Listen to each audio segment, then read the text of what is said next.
Kasi kami dalawa na yun eh. Pero anyway, ito po ang inyong programang Wag Po. Wag Po. Okay, alas 9 po ng gabi at alam nyo ibig sabihin yan, silang po kayo dyan at kami po bahala sa kwentuhan ngayong gabi na to at dahil dito, bawal po at wala pong bawal na pag-usapan sa masarap na kwentuhan kasama ang apple juice. Sir, apple juice pa ka dyan? Oh, may apple juice ka dyan. Yan. Ano mga apple juice dito? Masarap. Diba? Kakaiba yung- Malinam na. kakaiba yung tama niya. Okay. So, ito po yung programa na mula sa mga tito para sa tito at syempre para po sa lahat. Okay. Tito rin po natin, Siyempre, ang guest namin ngayon si Congressman Lito Atienza. Pero mamaya po natin sa kakamustahin maya-maya, dahil meron na tayo unang topic. So, silang muna si Congressman Kasi Lito Lunes na dyan. Lunes pa lang ngayon at marami nangyayari all over the region.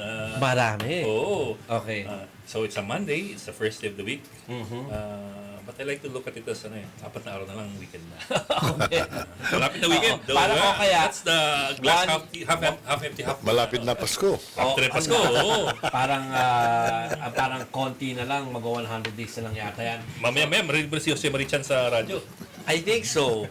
September na eh. Malapit na yun. Ilang araw na lang, di ba? Okay. Kasama po natin usually gabi-gabi ang ating mga barak na mga tito.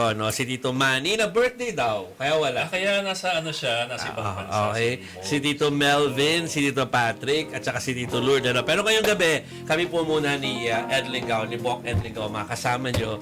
Kulang kami ngayon, pero hindi sabihin kulang ang kwentuhan. Marami yung pagkikwentuhan ngayong gabi na to. Lalo na at masarap kakwentuhan yung aming guest na si Tito. Ewan ko aking lolo itong si Congressman Lito Atienza kasi parang Tito na po Ay, natin. hindi mo ko kakilala kung tatawagin mo kung lolo. Exactly. Pero yun na nga. So mamaya marami kami tatanong at kakamusahin natin ang Kongreso mula sa kanya. Oh, yeah. Yeah. Pero in the meantime, meron muna tayong huhugutin magmula doon sa isang lugar na medyo malayo ng konti dito sa Medyo. Kanina kausap na namin sa STL, nagkaroon kami ng pagkakataon kamustahin si Mea at ang kanyang team Mea doon sa Hong Kong. At yun nga, dahil parang sinusubaybayan natin yung nangyayari doon dahil we have like thousands of we have 200,000 Filipinos na nandoon doon. All in all, we have almost 500,000 Filipinos distributed across Hong Kong, mainland China, and Taiwan. Pero more than Yung half of that concentration is, doon, okay, more than nasa half of Hong that Kong. is in Hong Kong. Yan lang nga. So, kinamusta ko kasi sabi ko, laging doon, Sunday nangyari yung malaki ang rally kahapon, lalo na sa Causeway Bay going to Central daw yung lawak. Apektado kung saan sila tumatambal. Kaya tinanong ko talaga si Mayan, paano yung mga natin, mga kababayan? Nag-cut off daw. Nag-cut off, meaning alas 2, disperse na. So, nagpunta pa rin sila kasi nga, it's doon ang sideline nila eh. Diba? So, after working with the... What do they usually do there pag Sundays? Pag Sundays, aside from Jollibee sila, tsaka yung mga Pinoy food na nakikita na niluluto doon, na sabi nila parang libre, pero actually hindi. Parang binibenta yon. Yung mga ginatan, yung mga ganyan, niluluto yan. Bilo-bilo, Yung mga bilo-bilo. Binibenta yun doon. Tapos doon yung mga manicure, pedicure, tsaka haircut. Ng mga May masahe pa nga. May masahe. Masaya ba? Doon sa Sidewalk. Sa sidewalk? Hindi Yes, sila yes. pinagpapawalan. Hindi naman bawal. Mga shoulder massage. Foot. There you go. Iniisip ko yung massage na alam ni... Foot massage. So, ganun yan. Actually, Ganun yung yun. extra income for our kababayan sila pag Sunday, Pero ang problema, dahil may cut-off, nababawasan yung kita nila. Usually, hanggang gabi, nandun sila. Pero hindi nila magawa ngayon dahil may mga rallies. Gabi. Until what time? Ano ba? Pag naglalakad ako doon sa central ng mga minsan mga 8 o'clock meron pang tayo mga kababayan. Maliwanag naman. Maliwanag pa. So, pero usually pa Sunday, umuwi na ng maaga yan. Pero yung Saturday going to Sunday, ang dami nating kababayan. Talagang nandoon. We've had an interesting week in Hong Kong, beginning with earlier last week yung pag-take over nila dun sa airport, which they held for a number of days di ba? Which resulted as well in the cancellation of flights through the Hong Kong airport. So yung iba had to go through Macau to get to Hong Kong. Yes. So that was a bit crucial and critical kasi if you paralyze the airport, delikado yun na baka China will think that it's time to step in. Oo. which was a consideration last week. Oo. Ang pangamba ng iba, baka pag manatiling in control yung protesters sa airport, baka the Chinese government, Beijing, might step in, even though guaranteed ng 50 years dapat yung Hong Kong. 50 years of status quo dapat. Of status quo. So there was that fear last week, pero apparently in the succeeding days, inabandon na ng protesters Yung Hong Kong. Tapos yung next nilang major ay nung Saturday, na feeling ko naman na hindi nila maatakihin kasi teachers yun. Teachers yung nag-lead nung rally nung Saturday. Yung kahapon na malakihan na may litrato, no, ay ng Bloomberg ay ano yun, multi-sector. Yung kahapon. Kaya ang daming tao. Do we expect anything bigger or or just as big this week? Tuloy lang daw, expected daw na malaki pa rin. Pero sila nakatuon yata ngayon yung protesters para magkaroon ng ukit dun sa economic nila. Yung daily economic gain para mabawasan. Well, I don't get it. Again? How's that go? Gusto nila maapektuhan yung ekonomiya ng Hong Kong. Okay. They want the protests to have An economic a negative effect. impact? A negative impact sa economy nila. Okay. Yeah. That's interesting. That's interesting. At yun nga ipapaliwanag. Sabi ko kanina, mamaya ipaliwanag mo yan sa amin, Mayan, kapag nakausap ka namin Ayan na si ulit. Mayan. Okay. Bok, Sige. andyan ka ba? Sa linya, Mayan. Good evening po. Good evening po sa inyo. Hi. Sino pinapo mo? Hello. Akala mo sa amin. Mga tito kami, ha? Okay. Dito pala. Alam ko Dito, medyo pagod ka na, naratsada ka buong araw. Pero I think kasi magandang maintindihan ng mga Pilipino kung ano nangyayari diyan sa Hong Kong kasi we're getting different versions as to what's happening in Hong Kong and whether it's getting better or getting worse. Assuming those are even the right words to use, or is it getting more is it getting more tense or is it slowing down and getting more relaxed? Give us an idea kung paano yung takbo dyan. So far, sir, starting nung Friday, Saturday, Sunday, tuloy-tuloy yung rallies dito Since yung nangyaring riot at matinding gulo dun sa airport, yung parang medyo break itong Friday, Saturday, Sunday, we can say na parang parehas silang nag-back off in terms of walang gulo. May mga konti-konting lang po-provoke kasi nakina nga na kwento ko kila Sir Jovi dun sa show nila. Ang nakikita namin ditong nila style is malaking rally and then pag nagmamarcha sila, may nagbe-breakaway group. So pag nasundan mo yun yung mga usually, sorry to say, mga millennials na sila yung nang po-provoke ng mga police. Sila yung So may magulo. mga pa-konti-konting ganon. Okay. Pero in terms of yung malawakan na dispersal, wala tayong nakitang ganon since Friday. So generally, we can say peaceful kasi yung kahapon, 1.7 million yun Medyo kinabahan tayo nung nagmarcha sila kasi sila na mismo yung nagsabi na wala silang, ang tawag sa permit dito, no objection letter. Hindi sila nakakuha ng ganon from the police. So ibig sabihin, pinayagan lang sila sa Victoria Park. Hindi sila pwedeng lumabas. Pero ang naging palusot nila dyan is 100,000 lang daw yung kasya sa Victoria Park. Definitely hindi sila kasya. So, para makapasok sa venue yung iba, kailangan magmarcha nung iba palabas. So, yun yung ginawa nila. So, basically, dinify din talaga nila yung orders ng police na wag sila magmarcha. And ang laking effect dun sa nadaanan nila, especially hanggang Central, kasi business district yan Nagsara talaga yung mga roads para lang makadaan sila. So, peaceful, pero feeling ko parehas nakikiramdam yung dalawang panig, Sir Ed.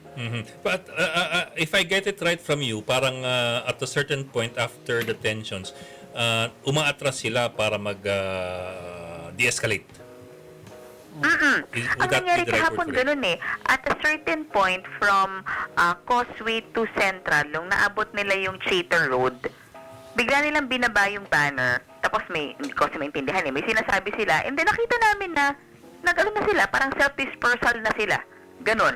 Pero kaiba yan sa nangyari nung Saturday na nung morning kasi may leader. Parang yung magaganda kasi yung takbo ng rally so far kapag may leader sila.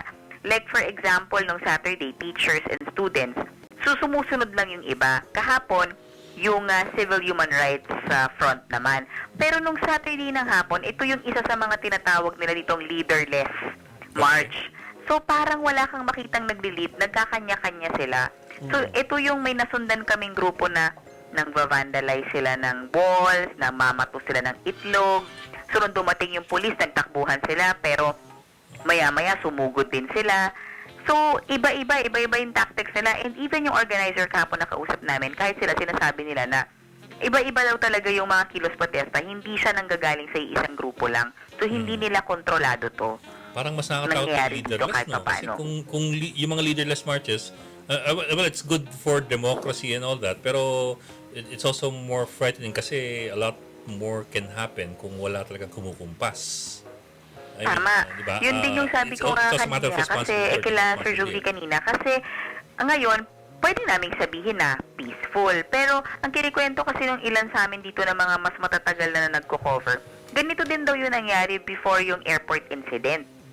Na parang peaceful na siya. Tapos, usually kasi nakakatanggap na kami ngayon. Ako, nakakatanggap ako ng schedule ng anong mangyayari per day. May mga rallies ba? May mga events pa kunyari sa MTR station, ganon. Pero hindi ako pwedeng mag-rely doon. Kasi, ang sinasabi nila, before naman yung airport, na kinubkub nila yung airport, wala naman sa schedule yun eh. Spontaneous din yun. May ibang nag-lead nun na hindi nila alam kung sino. And before they know it, punong-puno na yung airport ng mga rallyista. So, Parang EDSA, bantay no? lang talaga kung anong mangyayari. Oh. Pero man, is it possible? I'm just trying to figure things out from this end. Pero you would be in a better position to say. Pero is it possible na that there are other forces involved here? Kasi kung wala makapagsabi kung sino namuno dun sa paglusob doon sa airport o dun sa police stations. Is it possible that we're looking at other outside forces? By outside forces, that can mean anything. That can mean anything from the usual CIA suspects to Beijing. Correct. Pwedeng mag-assume pero wala tayo kasing basihan eh. Pero kahapon, napansin ko lang, itong legit na leader, itong Civil Human Rights Front, sila din yung may kagagawan nung pinakamalaking rally since nitong 11 weeks na to. Yung 2 million, umabot sila ng 2 million eh. I think June 12 yun eh. Sila rin to. So, medyo sila talaga yung legit na nagli-lead. Kahapon before nag-start, in fairness sa kanila, they're very responsible na sinasabi talaga nila, we want a peaceful rally. Tapos, sa mga interviews, nag-a-appeal sila sa mga police na ayaw namin ng gulo, please, walang tear gas, walang ganyan. Pero nung tinanong namin sila, parang, kasi parang napoprovoke ata yung mga ibang mga rallyista, hindi ba parang kayo din yung may fault. Ang sinasabi nila, nung mga times daw na may mga riot, mga police daw yon na nagsuot ng itim, na nagmukhang rallyista. Ito yung accusation nila ha. At yun daw yung nag-umpisa ng gulo. So yun yung sinasabi nila na parang hindi naman talaga rallyista yung mga nanggulo, mga police din yun, nagpanggap lang silang rallyista. Sounds familiar. May tawag din Hindi, sounds familiar dahil ginawa rin namin yan ng mga nakaraang panahon. Okay talaga. Anong dekada yan? Kasama namin yan si Dekada 70, 80. Ay, good evening po. What's the term for that? Infiltrator? Infiltrator. Yeah, infiltrator. Pero there's another word for it that's stronger eh. Yung sila yung manggugulo eh. Agitator. Agitator. Among those Siyempre, pagka nasa protest action ka, gusto mo ng gulo. Kaya gagawa ka ng gulo. Kasama niya. Kasama sa Yan ang panganib ng anumang mass action.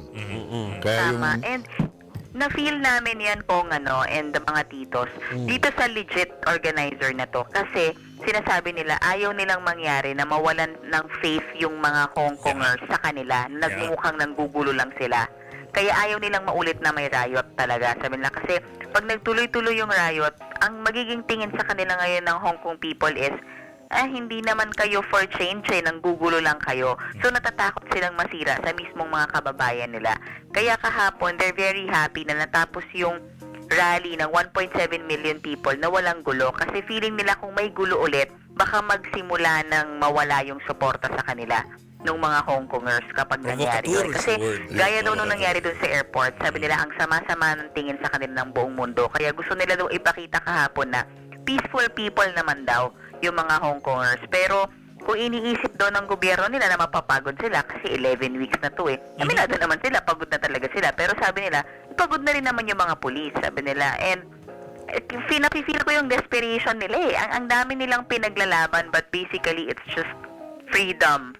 parang ayaw lang talaga nilang pakubkub sa China, but we all know na papunta sila dun eh. Yeah. So, 50 alam mo years yun, from desperate now, talaga sila. Ideally, 50 years from now. But, yan ang Oo. anyway. Yeah, so it's 19 years since or Since the handover. 18 years Yeah, since the since the handover. handover. So meron pa silang 22 years, 32 years before, supposedly before that. have this normal Hong Kong life. No? But anyway. Correct. Mayan, squeeze in one more question tapos yung iba dito baka may gustong magtanong. Klaro ba sa atin kung ano yung gusto nilang mangyari? Kasi initially, di ba, it was about the extradition law that has been suspended or shelved. I don't know what's the right word for that. But it was initially Put about the aside. extradition law. Is it clear to everybody, including the protesters, what exactly they are in the streets for? At least sa media sa amin napapaliwanag siya. And dun sa stage, usually, actually, by the way, maalala ko lang, nakukompare ko yung rally sa atin, tsaka rally sa kanila. Napakadisiplinado ng rally nila. Pag sinabi nilang 2 oras lang. Tapos may time yung mga tao sa stage. Pag sinabing 30 minutes lang yung forum, 30 minutes lang talaga, tapos bababa na yung mga mahirap tao. yan dito. Anyway, Mahirap dito. Away yan dito, paliwanag away. talaga nila yung mga pinaglalaban nila. And tinitignan ko naman yung may isang pagkakataon kasi na may katabi ako mismong interpreter. So, medyo yung buong rally na interpret sa akin in English. Okay. Nakatabi ko siya. So, nakita ko naman yung reaction, gets naman ng mga tao. Yung mga, kasi kita mo naman, nag-iya sila, nagpapalakpakan sila, ganyan. Pero, if you say na extradition bill na lang to, hindi na. Nagsanga-sanga na talaga yung issues nila. And ako nga, pakiramdam ko, more than extradition bill, more of ano na nga sila, police brutality na yung galit na galit sila. And right now, they want separate investigation kasi feeling daw nila kaya ang lakas-lakas ng loob ng mga polis na itirga sila, pukpukin sila kasi hindi raw accountable, walang nagpaparusa, hindi pinapansin ng Department of Justice nila. So gusto nila hilingin yun na imbestigahan nyo para hindi kami inaapi. Sabi kasi nila for the longest time daw, ang tingin nila sa mga polis, isasalba sila, poprotektahan sila, pero ngayon daw feeling nila yung mga polis, lalo na yung mga millennials, ang tingin daw sa mga polis kaaway na. So, yun, isa yun sa napakalaking issue nila ngayon dito, police brutality. And yun nga, nabuhay na naman yung issue nila sa eleksyon. Diba 2014, yan din yung reason nila bakit sila 79 days silang nagprotesta dahil gusto nila maging mas malayo yung eleksyon nila. Yun na naman, nabuhay na naman siya ngayon. So dumadami yung mga pinaglalaban nila. Teka, mukhang lalaki pa ba yan o ano? Anong itsura dyan? Is it going to get bigger or is it... Ingatan mo ang sagot mo, Mayan, kasi dedesisyonan ni Ed kung hanggang next week ka pa dyan. Hindi naman ako yung didesisyon. Actually, sinend ko na kay Ma'am Jackie to para sabi ko, bahala kayo mag-decide. Pero nakita ko yung schedule ngayong week na to.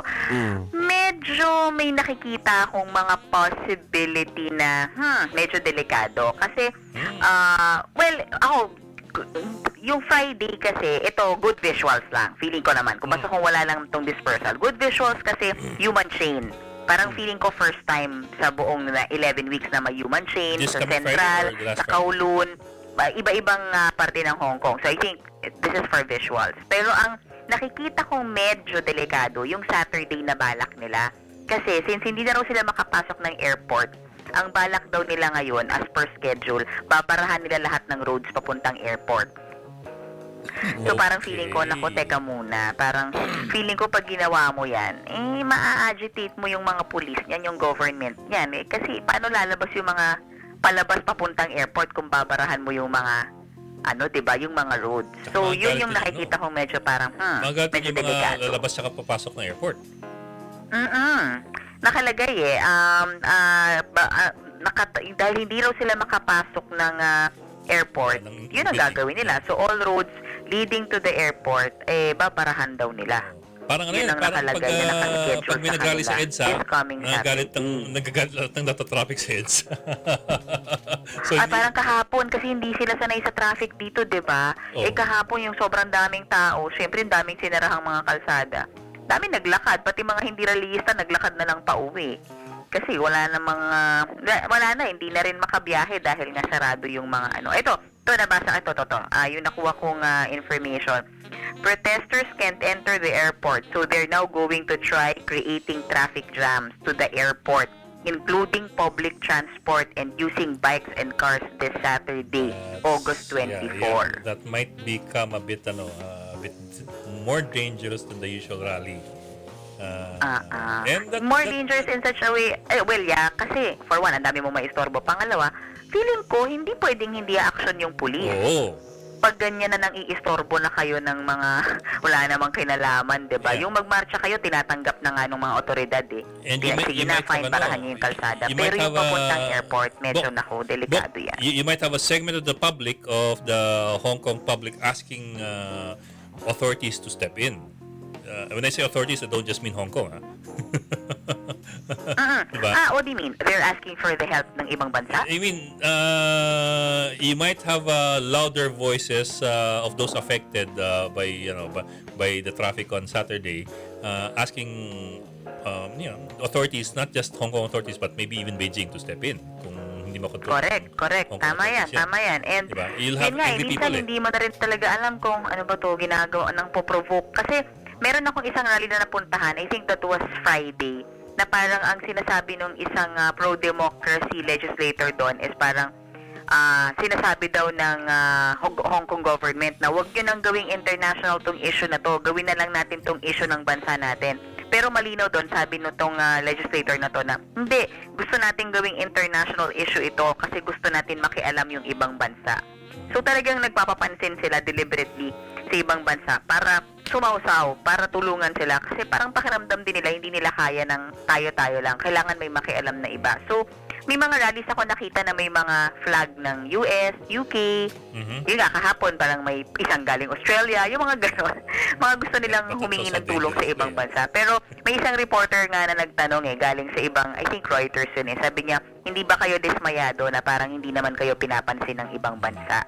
Tapos parang ang sabi nung isang convenor nung rally, sabi niya, kasi nag-uumpisa pa lang naman kami. Sabi niya, marami pa kaming plano na talagang magpapapansin daw sila sa international community para tulungan sila. So may mga ganong plan sila. Baka si Congressman Atienza sa street parliamentarian, baka you might wanna throw in a question or two kay Mayan. Lahat yung nangyayari dyan, dinaanan natin yan. Oo nga. Ang masasabi natin on both sides, maaaring may magplano ng sabotahe. Merong mangyaring hindi tama, or the public opinion and world opinion will swing to the other side. Tama si Mayan. So, yun ang dapat pag-ingatan ng mga nag-organize. Ang problema, walang organizer. Ano to Meron lang silang leader. coordinator siguro. Yeah. Okay. Very, very susceptible to manipulation by extra outside forces or internal forces. Yes. Totoo. Lalo at Lalo at talagang nasa kamalayan na sa ng hindi lang ng region, kundi ng buong mundo na, no? Kahit pang Hollywood stars, nagka-chime in na dyan, sa issue na yan. Alam mo, I don't think lahat nakikita nung karamihan dito yung danger nga niyan, nung leaderless protest nila. Kasi parang they feel proud pa na, wala kaming leader, spontaneous lang to, bugso ng damdamin namin, nagkakaisa kami. Pero sabi nga ni Kong, tama nga pwede kayong mamanipula kapag wala talagang nag-stand as one leader. Yeah. Kasi like right now nga, katulad yung mga mangyayari in the days to come, pag tinatanong namin yung itong civil human rights front, wala silang alam. Hindi rin nila, wala silang mabigay na information. Talagang sabi nila, na yan, iba-iba na yan, hindi na namin kilala yung mga leader na yan. Naku, delikado yan. So, ang hirap kung sino kukontakin mo dito, sino nga bang may kasalanan nito. Okay. Abok. Sige. Pagpahinga natin si Mayan dahil baka bukas may maganap pa, no? At kailangan niya ikaw. Alright. Okay. Mayan, thank you. Thank you. Bok, salamat. Ingat. Thank you. So, before tayo mag-dive in sa pagkipag-usap sa ating special guest ngayong gabi, papaalala ko lang sa inyo na kami po ay pwede niyong kontakin via email or via sa landline, 633-0072 o kaya ay kung gusto niyo kami natawag sa inyo, i-message lang kami sa wagpo1ph@gmail.com. So, mga tito, makisali kayo sa usapan namin. Dalawa lang kami ni Bok ngayon, pero marami kami pwedeng itanong kay 007. kay Kong Lito. So, Bakit ba nyo tinawag na Wag Po? mamaya explain ko sa inyo. Ikaw magpaliwanag. Bakit ipaliwanag? Bakit wag na po? Ang sabi nga ng iba, kasi pag galo-galo mo yan, nagiging It means guwapo. It's a play of letters. Among other things. Among other things. Okay, so siguro bago natin simulan ang pagtanong sa ating special guest, lalo pa nandito na yung mga libro niya sa harapan ko. Kaya matatanawan niyo mamaya yan. Ay siguro mag-break muna tayo para hintayin natin yung mga tawag ng mga kababayan natin. Pero at the same time, explain ko na kay Kong kung bakit Wag Po ang title, ha? So sa pagbabalik po ng ating programa, tuloy na ang ating kwentuhan. Wag po. Wag po.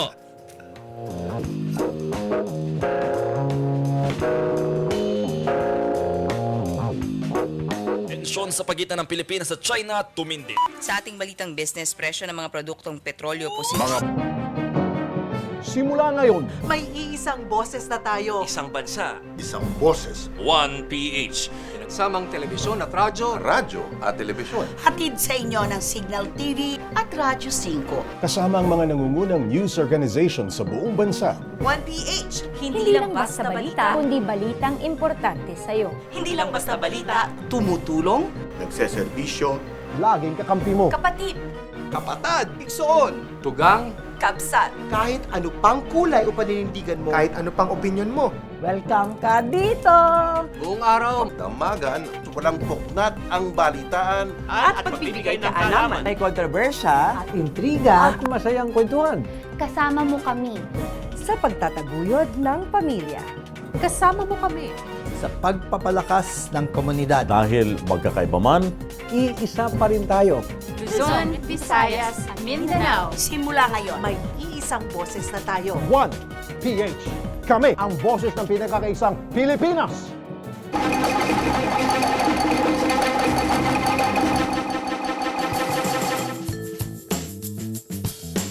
Programang Wag Po at kani-kanina po bago kami nag-break ay kausap namin ang ating kapatid na si Mahal Los Baños na naka-assign po ngayon doon sa Hong Kong because of the continuing rallies or protests there na 11 weeks na po at papasok na sa 12th week nga.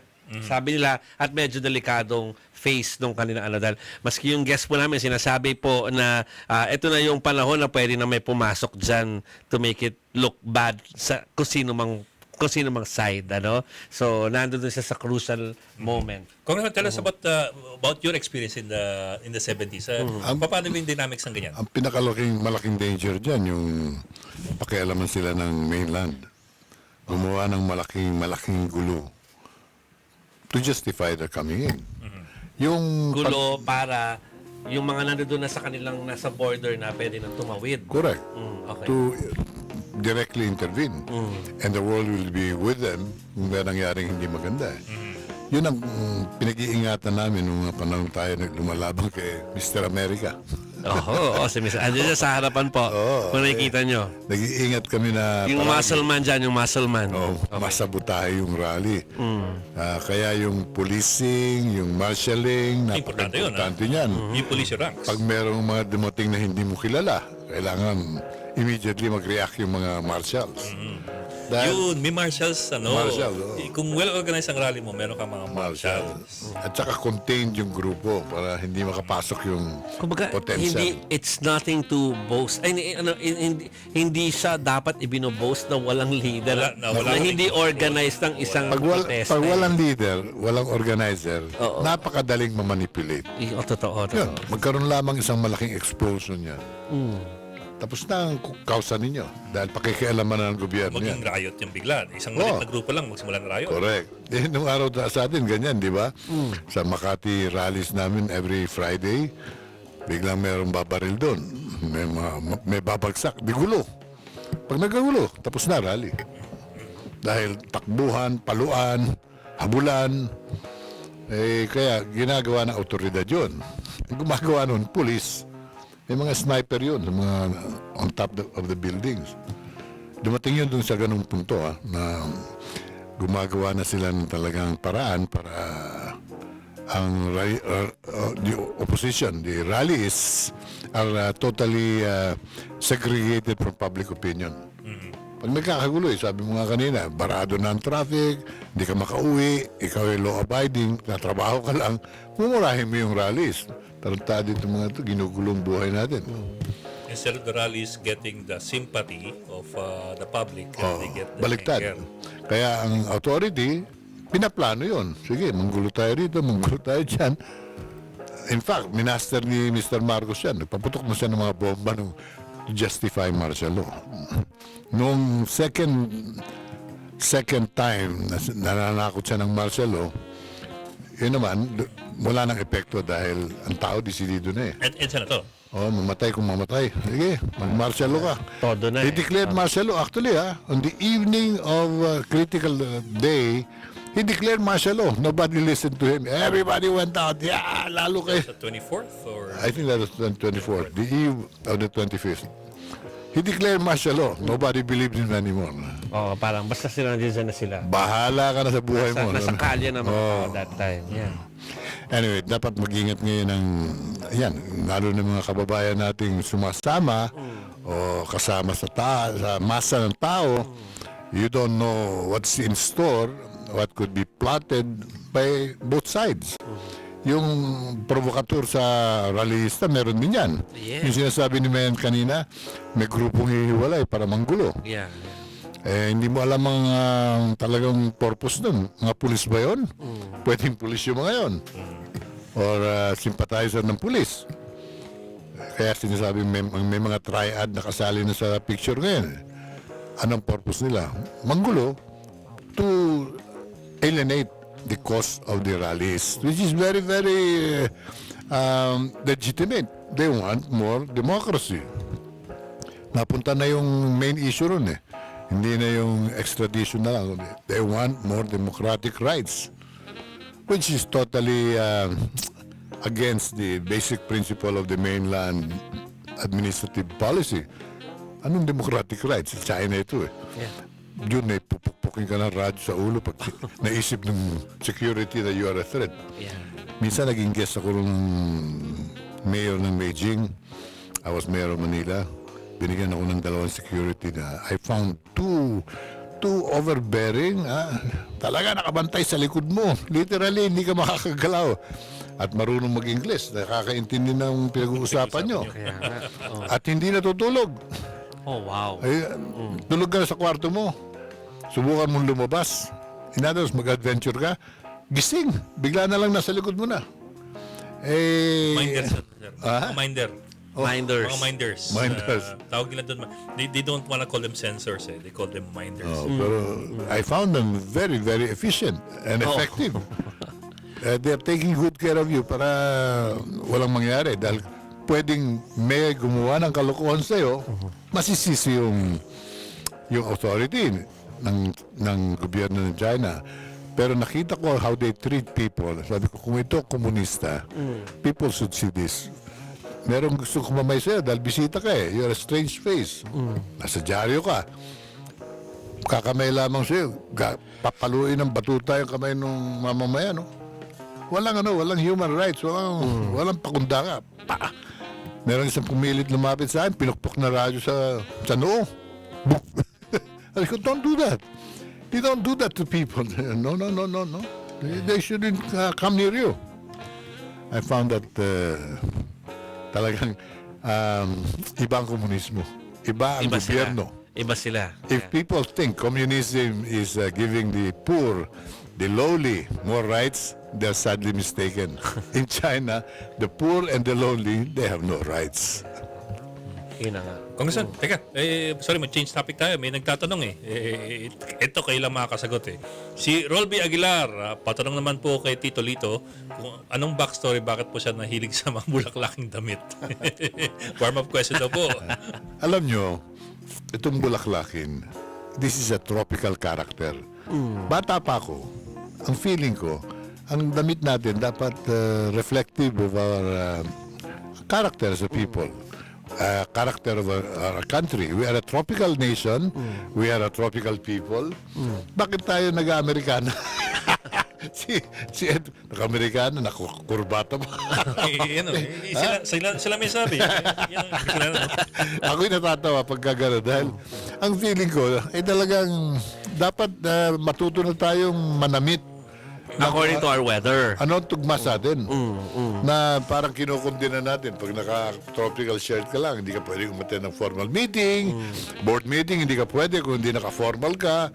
Yung mga parties, pag sinabing formal, hindi ka pwedeng ganito. Sa kongreso, hindi pwedeng ganito. Oo nga. Bakit kailangan nakakurbata ka? Naka-Amerikana ka na, hindi pa rin pwede. Kailangan nakakurbata ka. Maliit pa ako, ang feeling ko, I would like to be myself. Ako'y Pinoy. Kaya ako'y mananamit ng ayon sa aking kaalaman na dito sa atin, kailangan relax tayo eh. Relax. Yes. This is a tropical resort nation. Marami tayong dagat. Ako'y laki sa dagat eh. Manila Bay nung araw, pupunta ka lang sa bay. Dumive ka. Swimmable yan. Kitang-kita mo yung tubig sa ilalim, yung mga isda, yung white sand sa ilalim, ganun ang Manila Bay nung araw. Kaya yun na kinalakihan ko. Ako naman window shopping lang ako sa Escolta nung araw eh. Nakikita ko yung mga imported na mga tropical shirt. Ako sabi ko, ganda-ganda. Pero hindi ko kaya, ang mamahal. Alam mo magkano? 12 pesos. Anong taon to? Anong taon to? Anong bata ko. No? Kaya sabi ko, paglaki ko, siguro naman meron akong pambili ng mga ganito. Kaya nung ako naman medyo may kinikita na dahil sa trabaho at pagsisikap, bili naman ako ng bili ng mga damit na sa tingin ko, makapagpapaligaya ng araw ko. And mind you, studies have been made, especially in Japan. Ano epekto ng colorful shirt sa trabaho? Kung pwede yung floral. Lumabas sa finding nila, nagiging mas efficient ang empleyado. Kapag ka masaya yung kanyang pananamit, Bright colors. tsaka relax siya, he becomes more efficient. Rather than nakakurbata, naka-dark suit, doing his work. Kaya nung ako'y humahawak na ng mga tanggapan, National Housing, naging chief ako dyan eh. Ang mga tao ko, kung maaalala ng mga empleyado ko nung araw, baka nakikinig yung ilan sa kanila, I changed our uniform from yung tetoron. Usong-usong mga uniform. Yung artificial fabric, yung tetoron, yung double knit. Double knit. Double knit. Bawal yan. Kukuha tayo ng mga print na floral, colorful. Nagbe-breathe. Yun ang ating, yun ang sinusuot namin as uniform of the National Housing. Para malayo pa, identifiable tayo. Ayan, NHA yan, no? Lumipat ako sa City Hall. Ganun din, ang uniform na ginawa ko ron sa mga empleyado ko sa Vice Mayor's Office, floral din kami. Floral din. Nung naging mayor ako, one day a week. Dapat naka-floral. Dapat naka-floral lahat. Para ma-propagate ko yung concept na Pilipino tayo eh. We are in a tropical nation. Let's take advantage of that. Yung mga diplomatic officers naman ng US Embassy, naiingit sa akin dahil sila, meron kaming programa, palagi mo parada, naka-woolen black suit sila. Pawis na pawis, oh. Ako, nakaganito. Mayor, I envy you, you know. The protocol calls, I wear this silly coat in the Philippines. So I hope one day, masanay tayo mga Pilipino na talagang ang pananamit natin ay reflective of our character and our national location where we are, that we are a tropical nation. Yung iba, peking tropical eh. Singapore, nagpipilit maging tropical. They're not in the tropic. Malaysia, Cambodia, lahat yan, nagpo-promote ng mga floral. Pero tayo, talagang nasa gitna tayo ng tropic. Ako'y natutuwa naman, yung isang araw, merong article si Ricky Lo. Mayor Atienza is not only fond of floral, he is actually a fashion setter because all the big houses of fashion now, like Prada, Gucci, Louis Vuitton, lahat sila nag-design ng mga floral products. Shirts, dresses, even shoes, bags, hats. he has obviously influenced them. Hindi naman totoo yun. Ricky Lo was just trying to make his point that pinaka-consistent tayo sa promotion ng colorful floral shirt. And through the years, talagang marami na akong nakolekta. Birthday mo, Christmas, any occasion, you get gifts, you travel. May regalo rin sa inyo. May regalo talaga ng damit. Ay, naku. Basta't may occasion, lahat ng bubuksan ko, puro floral shirts. But, sir, some comments, most of them related to your choice of attire. Okay. Alan Mindanya, campaign-related po ang naalala ko tungkol sa damit ni Congressman Atienza. Also, Alan Mindanya, Resort Nation. Wow. Leandro Natayada, sir, side ako sa inyo o dapat lang parang Hawaii? Ganon naman tayo kung baga tropical tayo, ganon ba yun? Correct. Mark Gatchalian, can you ask the former mayor his opinion about Isko's handling of Manila? Uy, naiba yung topic. Before yun, sige. kasi napansin ko, maski si Isko, gusto rin niya nung simple naman sa kanya. Hindi floral, pero hindi mainit din yung suot. Tama. Tsaka hindi ko nakikita nakakurbata si Mayor Isko, which is very good. Very good. Sige, Mark, we'll get back to your question later. Pupuntahan natin si Isko maya-maya. Okay. Sabi ni Leandro Tayada, o nga sir, why not? Di naman tayo nag-ice dito. Mark Gatchalian, fashion designer. O nga. Leandro pa rin na Tayada, sir, promote natin ang kamisita di Chino. Correct. Alam mo, talaga namang, if you look back, yung unang panahon before the Spanish came, talaga namang bright colors ang ating sinusuot eh. Andyan yung Muslim, andyan yung mga mountain province colors. Puro colorful yan. Red, yellow, green. Yun namang mga rural folks na dumaan din tayo dun sa ganung panahon. Bago dumating ang Kastila. Yeah. Colorful yan. Meron nga tayong red pants eh. Red pants, yellow pants, brown pants, green pants, blue pants. At saka checkered... Si Patrick Paes ang ngayon, nag-red pants eh. Totoo. Ito. Di ba? Yun ang Pilipino. Dumating ang Kastila, tinuruan tayo ng ngayon. Lahat ng... Unang-una, pinagmukha tayong inferior sa kanila eh. Sila mga naka-Amerikana, naka-formal. Mga Pilipino, naka-kamisachino. At ginawa pang transparent. Para daw hindi tayo makadukot. Hindi makatago ng bolo sa loob. Yun ang noble no? Pero actually para hindi tayo makapagnakaw. Kasi kita mo yun nasa loob ng ginawa tayong alipin sa totoo eh. Kaya dumating naman ang Amerikano, tinuruan naman tayo ng yun nga, coat and tie. Yes.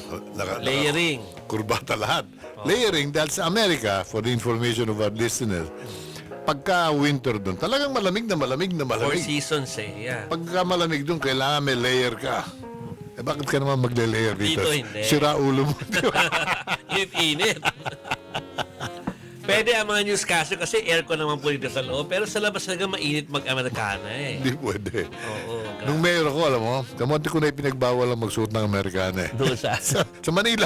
Sa Manila. Dahil napapagod ako, tingnan ko lamang sila eh. Kasi makagalaw. Hindi ka makagalaw. Sa taxi, nakachaleco pa. Yeah. Totoo. Grabe. Pag may nahulog akong ballpen, ang hirap pulutin eh. Baka yung tabako lang yun. Yeah. Pero sir, kailan kayo nagsimula bala? Sabi nga ninyo, nung bata pa kayo, pero how far back when I started wearing floral? When I started holding office, public office, I tried my best to be more deliberate, more consistent, every day kung pwede, to prove and to stress my point na kailangan sanayin natin ang sarili natin na magsuot tayo ng damit na Pilipino. Yung kulay, bahagi ng ating pagkatao. Yung pula, yellow, green, yung mga bright colors, bahagi yan ng ating pagiging Pilipino. Sabi ko nga sa'yo, before the Spanish came, colorful ang ating attire. Muslim tayo eh. Yellow, red, green, and gold, may mga glitters pa yan. So sir, kung bubuksan ko po yung cabinet ni Congressman Atienza, mukha bang gubat? Puro ganito makikita mo. Minsan meron TV crew nagpunta sa bahay eh.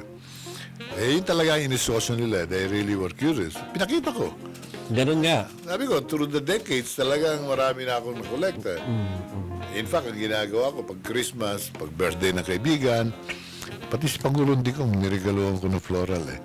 Natutuwa ako dahil sinusuot naman niya. Nakikita ko in public. And I think he's wearing more relaxed prints now than earlier.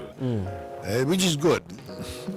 Kasi bagay sa kanyang pamumuno. Of course. Na yung laid-back kind of leadership. Of course.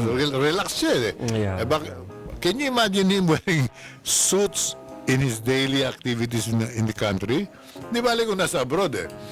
Pero maski nasa abroad, nakikita mong pag nakasuit siya, medyo hindi hindi nakabarong tapos hindi tugma, nakabarong, nakalilis. Pero naka-fold.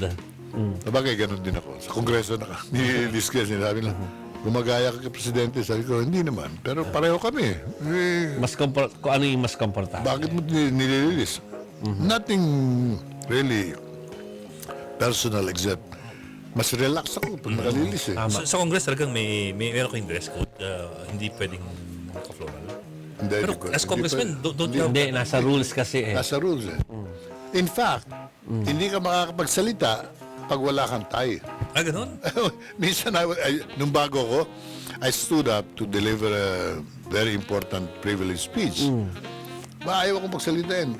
Bumaba yung presiding officer. Magsuot ka ng kurbata para mag-qualify. Isn't that so colonial? I mean, Very. Kung nakabarong, hindi pwede. Very.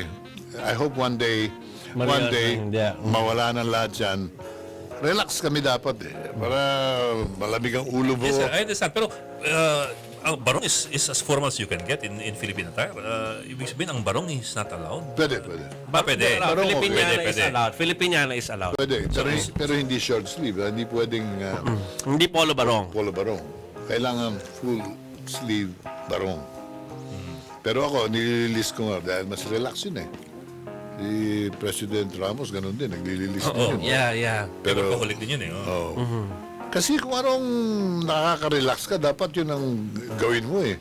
Yung dress code naman, many times, hindi naman talaga relevant sa ginagawa mo. So when you were trying to give a privilege speech, what were you wearing then? Ngayon, kailangan... Nung panahon yun na ayaw kayo payagan. Ayaw ko payagan. Hindi ko umiram ako ng kurbata ron sa katabi ko. Ando naman si Congressman Chanco, naalala ko. Toby. Si Toby. Sabi niya, hindi pare, huwag mo na dibatin. Suot mo na lang to. Tinali ko sa leg ko. Hindi ko nga na tama eh. Naka-islong sleeves lang kayo nun. Islong sleeves na... Nakaputing shirt, tama. Pero wala lang akong tie. But the rules say you have to have a tie. Saan galing yun? Hindi ko maintindihan. Napaka-colonial lang. Oo, napaka-colonial. Pero ganun, nakalista yun. May rules. At talaga hindi ka bibigyan ng opportunity to speak kung hindi ka talaga may tie. But as congressman, you represent the people. Correct. People don't really wear ties. Kung kami sa Chile yung kaya mong suit, di ba? and people don't wear ties outside. Correct. Tama. Anachronistic eh. Hindi reflective of reality of It sounds like colonial legislature tuloy eh. Oo, tama. Kaya influence yan ha. And I have to stress this. Madalas tuloy yung pag-uusap sa Kongreso, yung debate, lahat, very, very much influenced by non-important elements. Dahil nga, siguro it comes from there eh. Pipilitan ka magkakurbata, hindi naman importante. Kaya yung mapag-usapan nyo, hindi rin importante. Yan nga pala, isang araw, I delivered a very timely call for Congress. Sabi ko, samahan natin si Presidente Duterte sa gera niya sa droga. He declared war on drugs. First day of his office, nagdeklara ng gera. In 2016? O 2016. Yeah, 2016, okay. What did Congress do? Nothing. 3 years passed. What did we do? Nothing. Parang hindi tayo kasali rin sa gera. Sabi ko, can you imagine if when President Roosevelt declared war on Japan and U.S. Congress didn't do anything? Imagine niyo kung ano nangyari kay Roosevelt. But what would you have expected from Congress? To react. Tama ba yung declaration? Tama ba yung problema? Ano matutulong ng Kongreso? Now that we're talking about the budget again, ngayon, budget time. Pag-usapan natin mabuti how we can help the President para hindi matigil yung EJK, matigil yung mga violence. Puro police action yan eh. Kasi walang masahan si Presidente kundi police. Ang Kongreso, hindi tayo kasali. Now I'm urging you, sumali tayo sa gera. So that EJKs will be prevented. So it's no longer a police action na lang. Hindi police You action want lang. a broader action A real approach to the problem because President Duterte is ending his term. Ang bilis ng panahon eh. 3 years have passed. Halfway through. Inaamin niya, natatalo tayo sa droga. We are not winning it. So 3 more years, kung talo tayo after him, we will be in deep, deep trouble. Because the problem would have been exacerbated by all of this. Ilan ang pinatay? According to the official, mga 12,000 ang Well, napatay. yung official ng PNP is mga 6. 6. In a legitimate police operation. Okay, Sa 6,000 PNP. kung 6,000. 6,000 people have been killed. Aba, pagkatapos ni President Duterte, parang mga nakawalang emotional crowd. Anong gagawin natin? By that time, dun lang tayo sasali. Kung Lito, ano magiging move ng Congress just in What do you case? have in mind? Since this is budget time, sabi ko, let's talk about You were let's telling talk me that about earlier. Yeah. effective prevention. Yung mga bata walang ginagawa sa eskwela after school hours pupunta sa internet cafe. Tingnan, tumatalikod ka tapos napupuno yung baso ko. Doon maglalaro ng internet. Madalas porno pa pinununan. Bakit hindi natin ibalik yung talagang tama through legislation? Isali natin uli ang culture and sports training sa mga bata para meron silang paligsahan, palakasan, at meron din silang kultura at kasaysayan. Dahil ang mga bata lumalaki ngayon, hindi nga nila alam bakit sila Pilipino, ano ang kantang Pilipino. Minsan meron ako pinatutugtog sa bahay, sabi ng apo ko Lolo, what kind of music is that? What's that? What's that? May tuwang pa. Oh, that is Filipino music. During fiestas, during celebrations, you hear that in the country, in the countryside. Well, good. I'm learning something new. Okay? Wala na kasi sa eskwela yung culture and training. Wala na yung opportunity to excel your God-given talents in dance, in singing sa eskwela. Wala ring sports activities. Yung sports, inalis. Saan ngayon nagsasanay, sa kumukuha ang mga association ngayon, kailangan lumabas pa sila ng probinsya. Samantalang nasa eskwela yung lahat ng talent na yan. Lahat ng palakasan, basketball, baseball, nung araw, sa eskwela yan. Doon natin training, kaya champion tayo. And in every field of sports competition, champion ang Pilipino nun. Ngayon, kulela tayo. Kawawa naman yung mga nagpa-participate sa ating mga kababayan. Palagi na lang sila nandun sa kahihiyan circle na hindi tayo nananalo Ayan, SEA Games are coming. I'm not being a negative thinker, pero hindi naman tayo nagsanay ng ating mga champion material Kung yung mga batang lumalaki sa Mindanao, sa Sulu, yung mga sumisisi dun, sa ilalim, they can last for 3-5 minutes underwater. Yan ang trainingin natin mga swimmer. Hindi natin na ginagawa sapagkat inalis nga natin yung culture and sports in the educational curriculum. Congressman, tell me if I'm getting this right. What you're saying is that you want to broaden the anti-drug war. Yes. Pero not in the sense of police operations. No, not police only. Isa lang yun. Prevention, okay. Pangalawang importante yun. Prevention. Tapos enforcement. Yung enforcement, police yan. Pero kailangan, tignan din natin how it's enforced. Congress should be exercising its responsibility as an oversight body para tignan ko anong ginagawa nitong enforcement forces natin. At bigyan natin ng tamang budget. You may not know this. PIDEA, for instance, ang number one agency, supposedly the forefront of the anti-drugs. Alam mo ang budget, magkano lang per year? 1.9 billion. isa sa pinakamaliit, kung hindi pinakamaliit na budget. So are we helping the president? That's chicken feed for drug lords. Oo, kung one drug lord lang, kayang pantayan yun. So, ineffective yung ating enforcement. Ang nangyayari, nabibiktima yung mga mahihirap. Diyan ang gagaling ngayon yung EJK. Diyan ang gagaling yung violence, yung mga kadudadudang patayan. Because the enforcement agencies are not properly supported by Congress. Kami ang pere.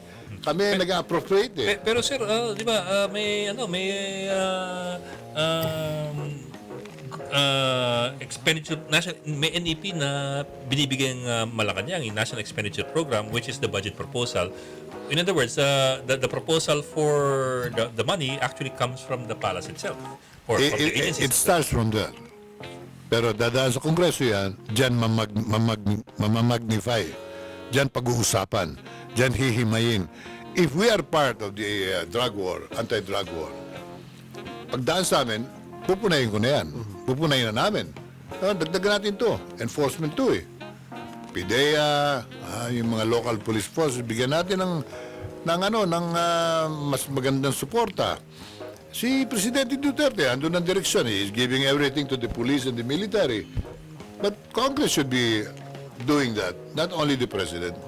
Remember, the President alone will not be an effective changer of whatever we would like to do for the country. It's Congress. It's composed of 300 representatives of the people, elected by them. Kami ang talagang may kapangyarihan sa pera. Rather than pinag-uusapan yung 4 barrel, pag-usapan natin, ba makakatulong sa drug war? Dahil kailangan yan eh. Yung rehabilitation. Yung prevention, sama na natin yung development of parks and playgrounds. Dahil pag walang mapaglaruan ng mga bata, naka-standby sa kalye, sa gabi, ay talagang susceptible sa shabu, sa drug peddler. Pero kung mayroon na doon Bosco di ba? Kung hindi busy yung mga bata. Bosco yung mga pala, no? Pang hindi busy yung mga bata, doon gumagawa ng masama. Idle hands. Nakalimutan ko, sorry. worship of the devil. Yan. An idol. Mga Bosconian. Okay. Kaklase ko yung anak ni congressman sa seminaryo, si Kim. Rehabilitation. Meron ba tayong matatawag na rehabilitation program ngayon? Dapat pondohan yun. Pondohan din yan.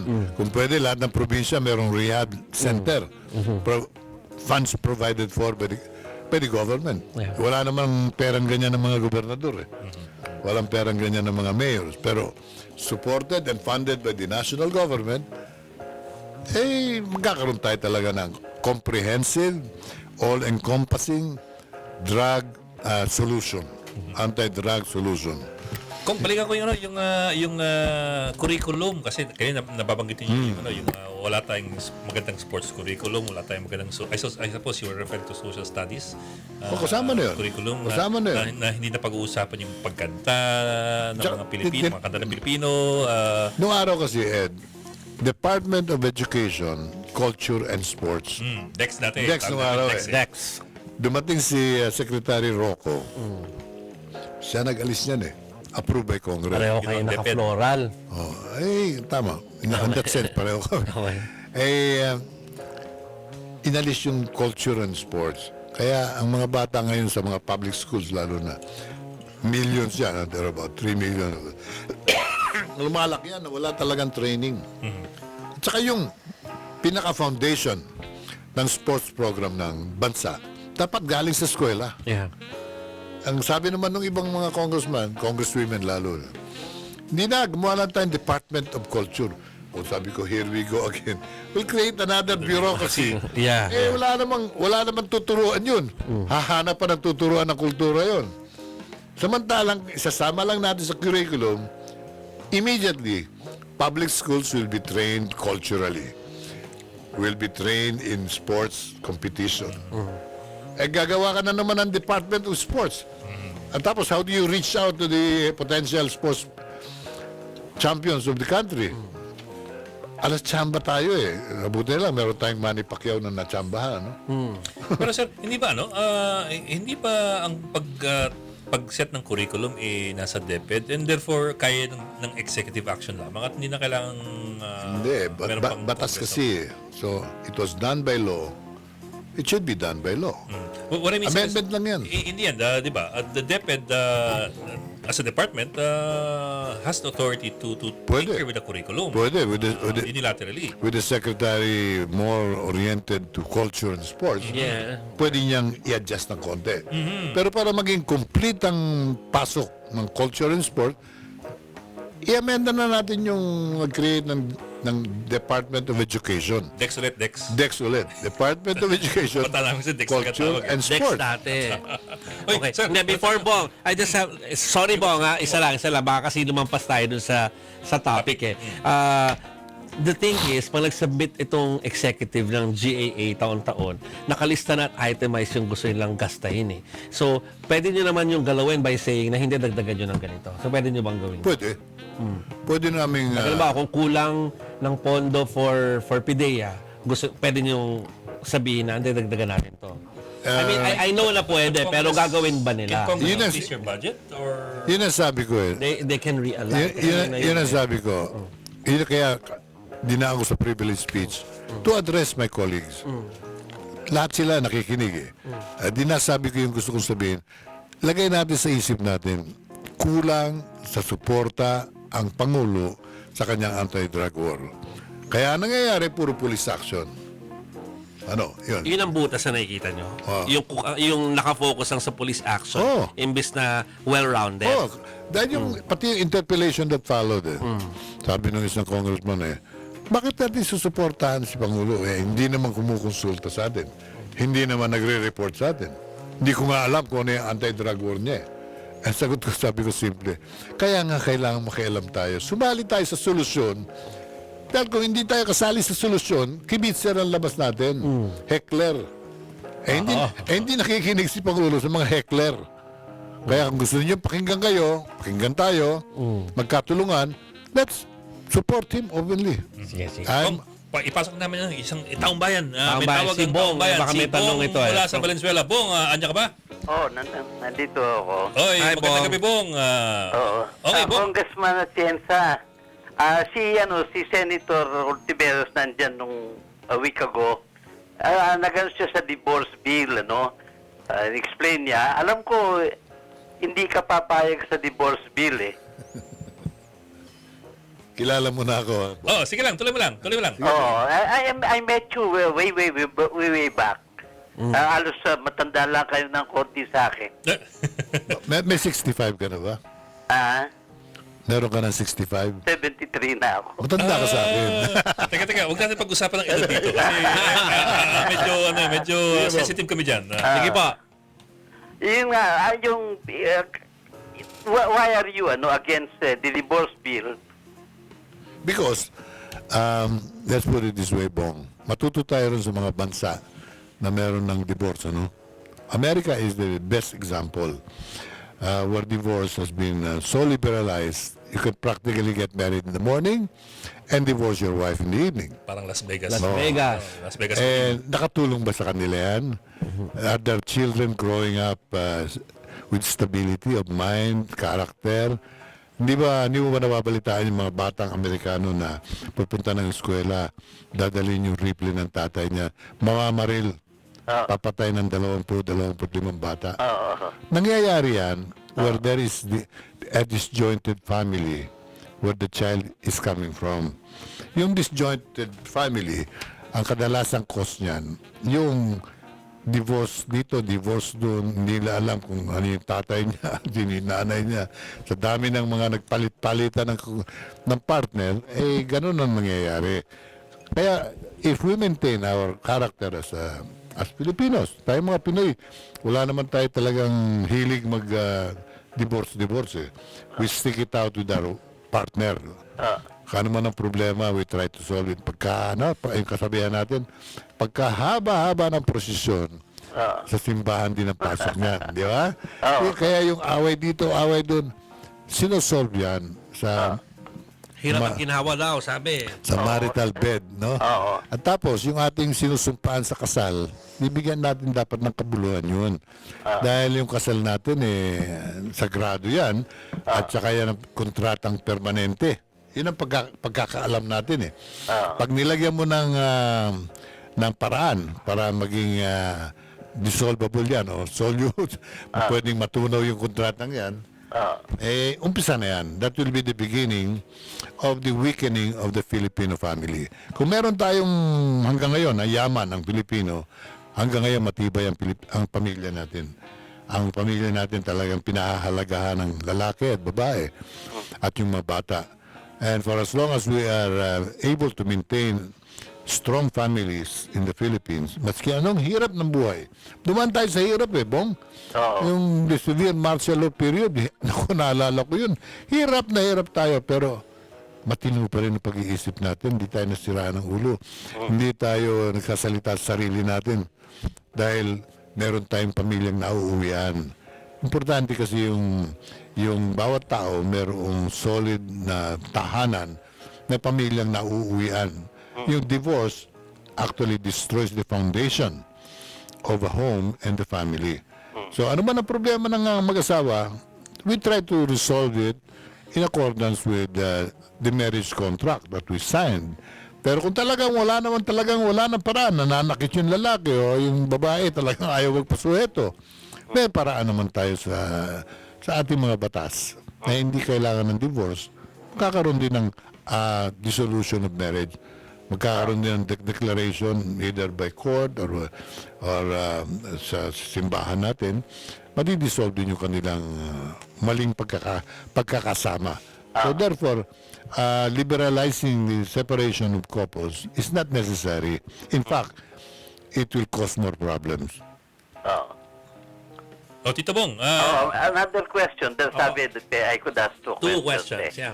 Yung meron kang inano noon, ipinail, I think it went up to the Supreme Court, yung Clean Air Act, no?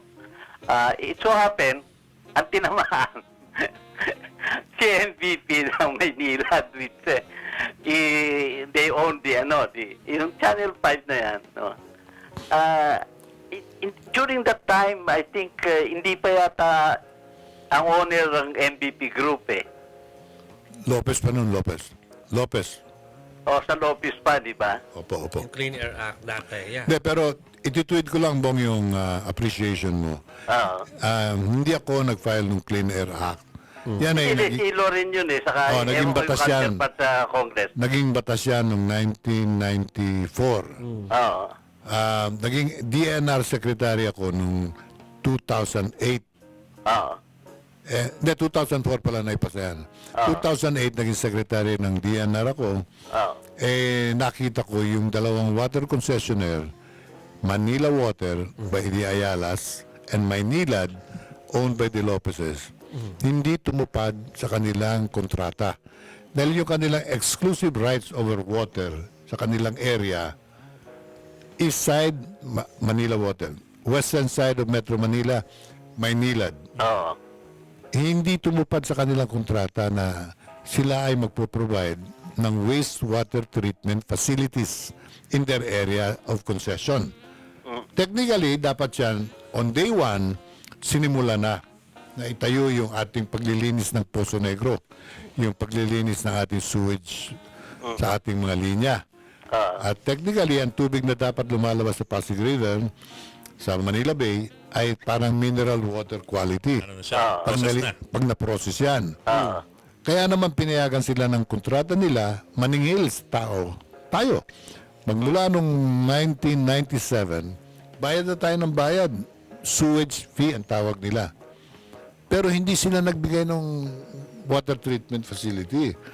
Tapos binago nila ang pangalan nung nag-iingay na tayo, ginawa nilang environmental fee. Which is 20% of your bill, Bong. 20% ng bill natin buwan-buwan dapat nagpupunta sa pagtatayo ng wastewater treatment facilities. Hindi lang yan. Umutang pa sila sa World Bank, sa Asia Development Bank, sa mga malalaking bangko na handang magpautang ng milyon-milyon, daan-daang milyong dolyar para bumuo ng mga tinatawag na sagot sa climate change. Alam mo yung maruming tubig, Manila Bay na bulok, yan ay nakapagpapalala ng climate change destructive effects. Tumataas talaga ang temperatura ng tubig pagka bulok yung tubig. Pero kung malusog ang tubig, hindi gaanong apektado tayo ng climate change. Kaya sila Senator Lagarda bumuo ng Clean Water Act para matiyak na ang katubigan natin maging malinis. Pero ano nga, sabi yung dalawang water concessionaire, hindi binubuo yung kanilang side of the contract. Tungkulin ko as Secretary of the Environment then, dinimanda ko sila. And we penalize them with a fine of 200,000 a day, pesos a day. Instead of complying with the penalty and providing us what we were demanding for, buuin niyo yung wastewater treatment, wala na tayong gulo. Hindi nila ginawa yun. Ang ginawa nila, nilabanan nila kami sa korte. At kinikusyon yung desisyon ng national government. Talo sila sa lower court. Pumanik sa Court of Appeals. Hindi pa rin ginagawa yung wastewater treatment. Talo na naman sila sa Court of Appeals. Hindi pa rin binuo yung kanilang serbisyo. Pumunta ng Korte Suprema. Doon, talo na naman sila nung isang linggo. 14-0 yun. 14-0. Akala mo ba binubuo na ngayon? Hindi pa rin. Hindi. Nag-file ng motion for reconsideration. No. I will correct you on that. Ang Maynila, nasa Valenzuela kami, ginagawa na ngayon yan 2 years ago. Bong, gumagawa sila marahil para sa Valenzuela. Ang sinasabi kong wastewater treatment facility, dapat for the whole concession area.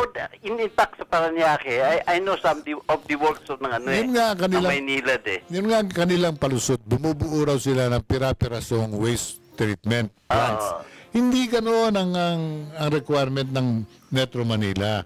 Kailangan bumuo sila ng higanti talagang facilities na talagang malalaking mga tangkiyan na walang lalabas na tubig galing sa ating Poso Negro diretso sa dagat.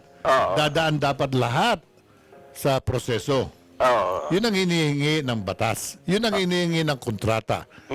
Kung hindi na ibibigay yan at makikipaglaban sila sa korte, ang hihingi namin susunod, hinahanda na ng mga abogadong ito, ibalik niyo yung pera ng taong bayan. O kaya, wag niyo kaming pagbayarin effective immediately. Dahil kami bayad ng bayad for 22 years. 22 years na yan, Bong. Hanggang ngayon, pag tinanong mo yung dalawang korporasyon na yan, ang isasagot sa'yo, they will complete the waste treatment by 2035. Payag ka ba ron? Kami, hindi kami makakapayag dahil yun outright panloloko yun. 2035, tapos na yung kontrata nyo. Tatakbo na lang kayo. Yung inutang ninyo sa mga international banks, sovereign guarantee ang meron yan, Bong. Ibig sabihin yan, pag hindi nila binayaran yan at malamang hindi babayaran, Philippine government ang magbabayad niyan.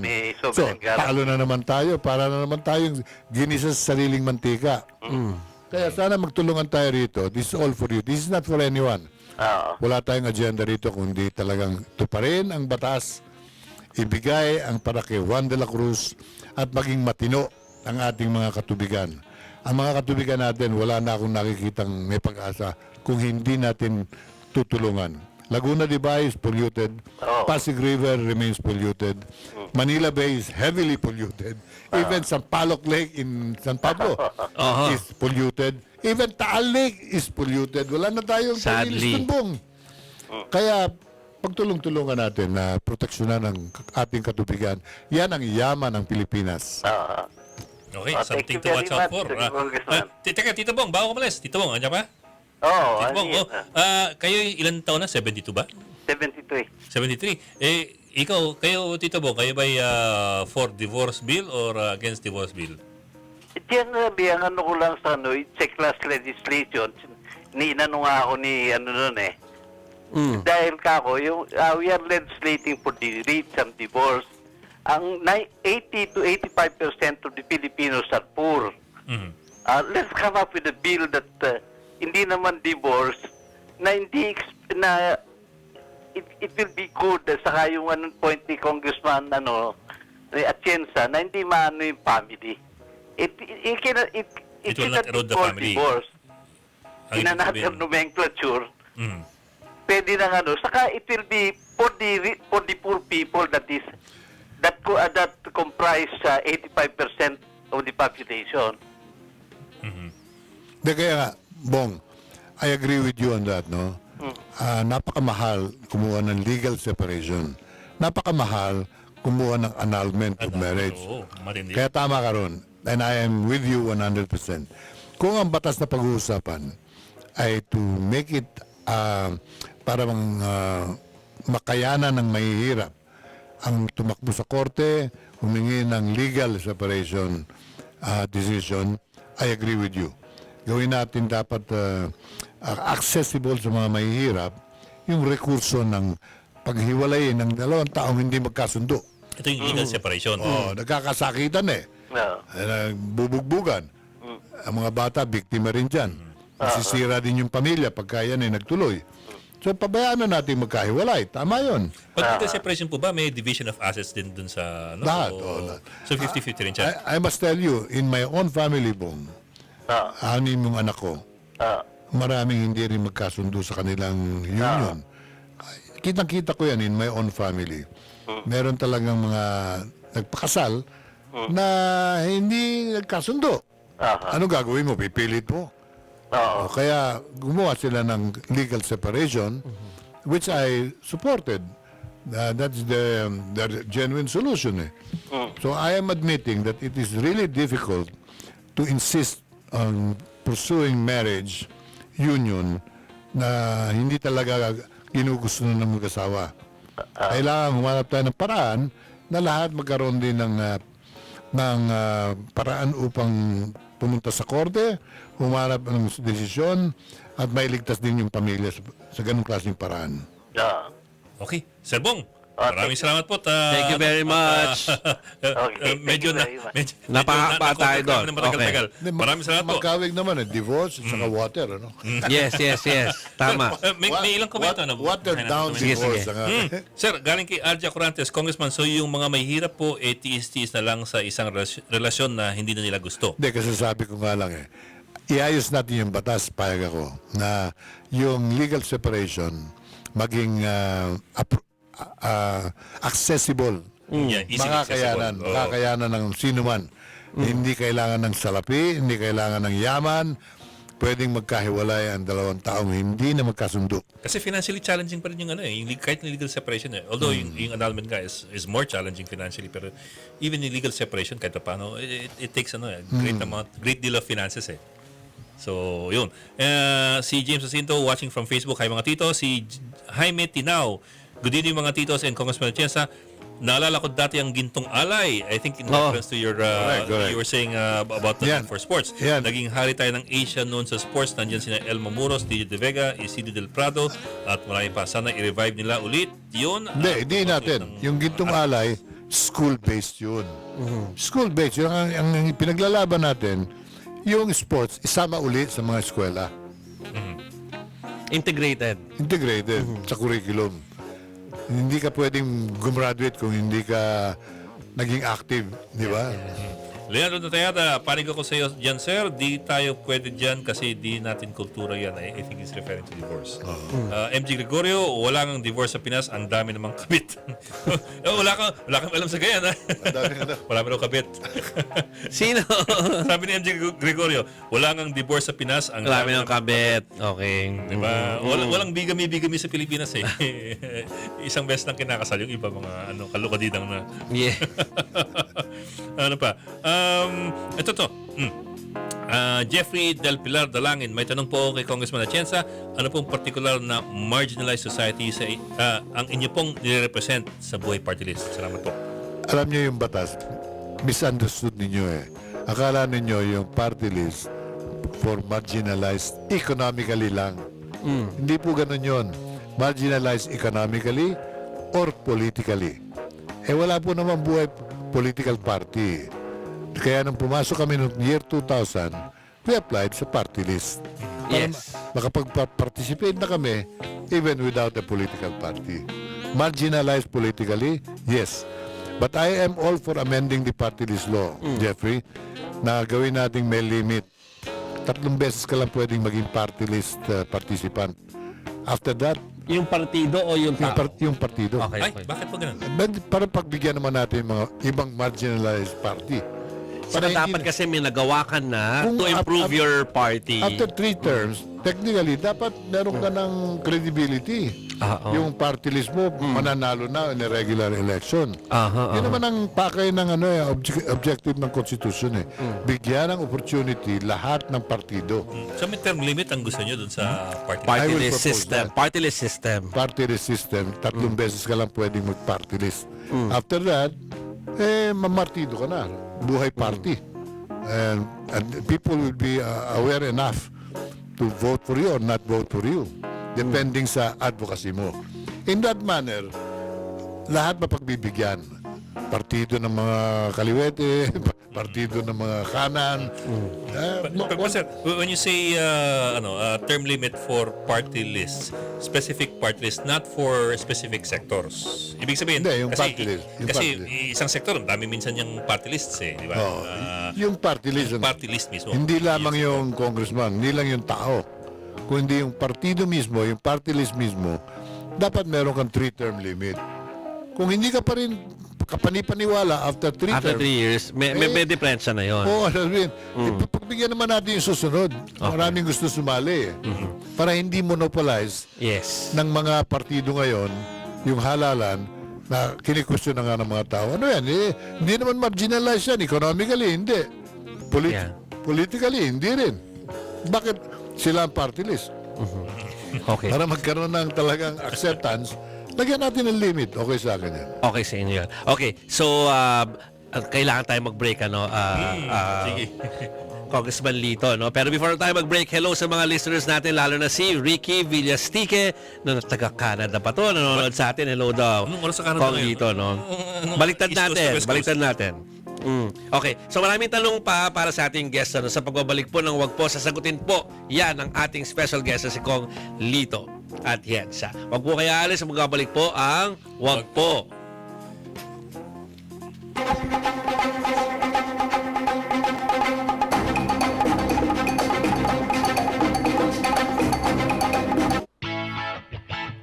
May problema ka ba sa pera?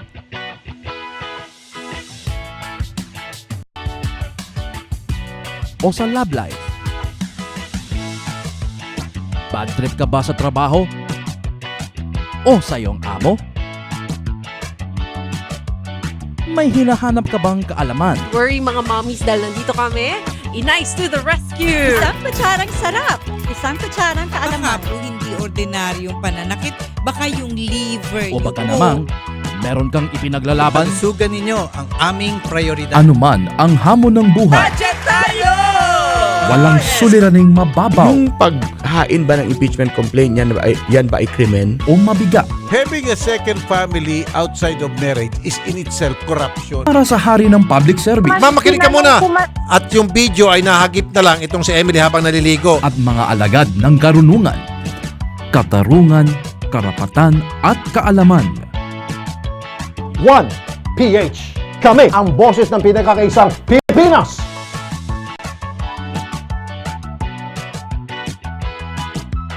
Abangan ninyo kung sino ang mga i-guest natin at sabay-sabay nating matutunan kung ano-ano ba yung iba-ibang approach to parenting, ano-ano ba yung mga maaaring maging solusyon, natural solution sa sakit ng ating mga anak, at marami pang iba. Kasama din po natin dito si Pat Fernandez. Excited din akong malaman kung ano ba ang i-share niya rin sa atin. Sa Radyo 5, 92.3 News FM.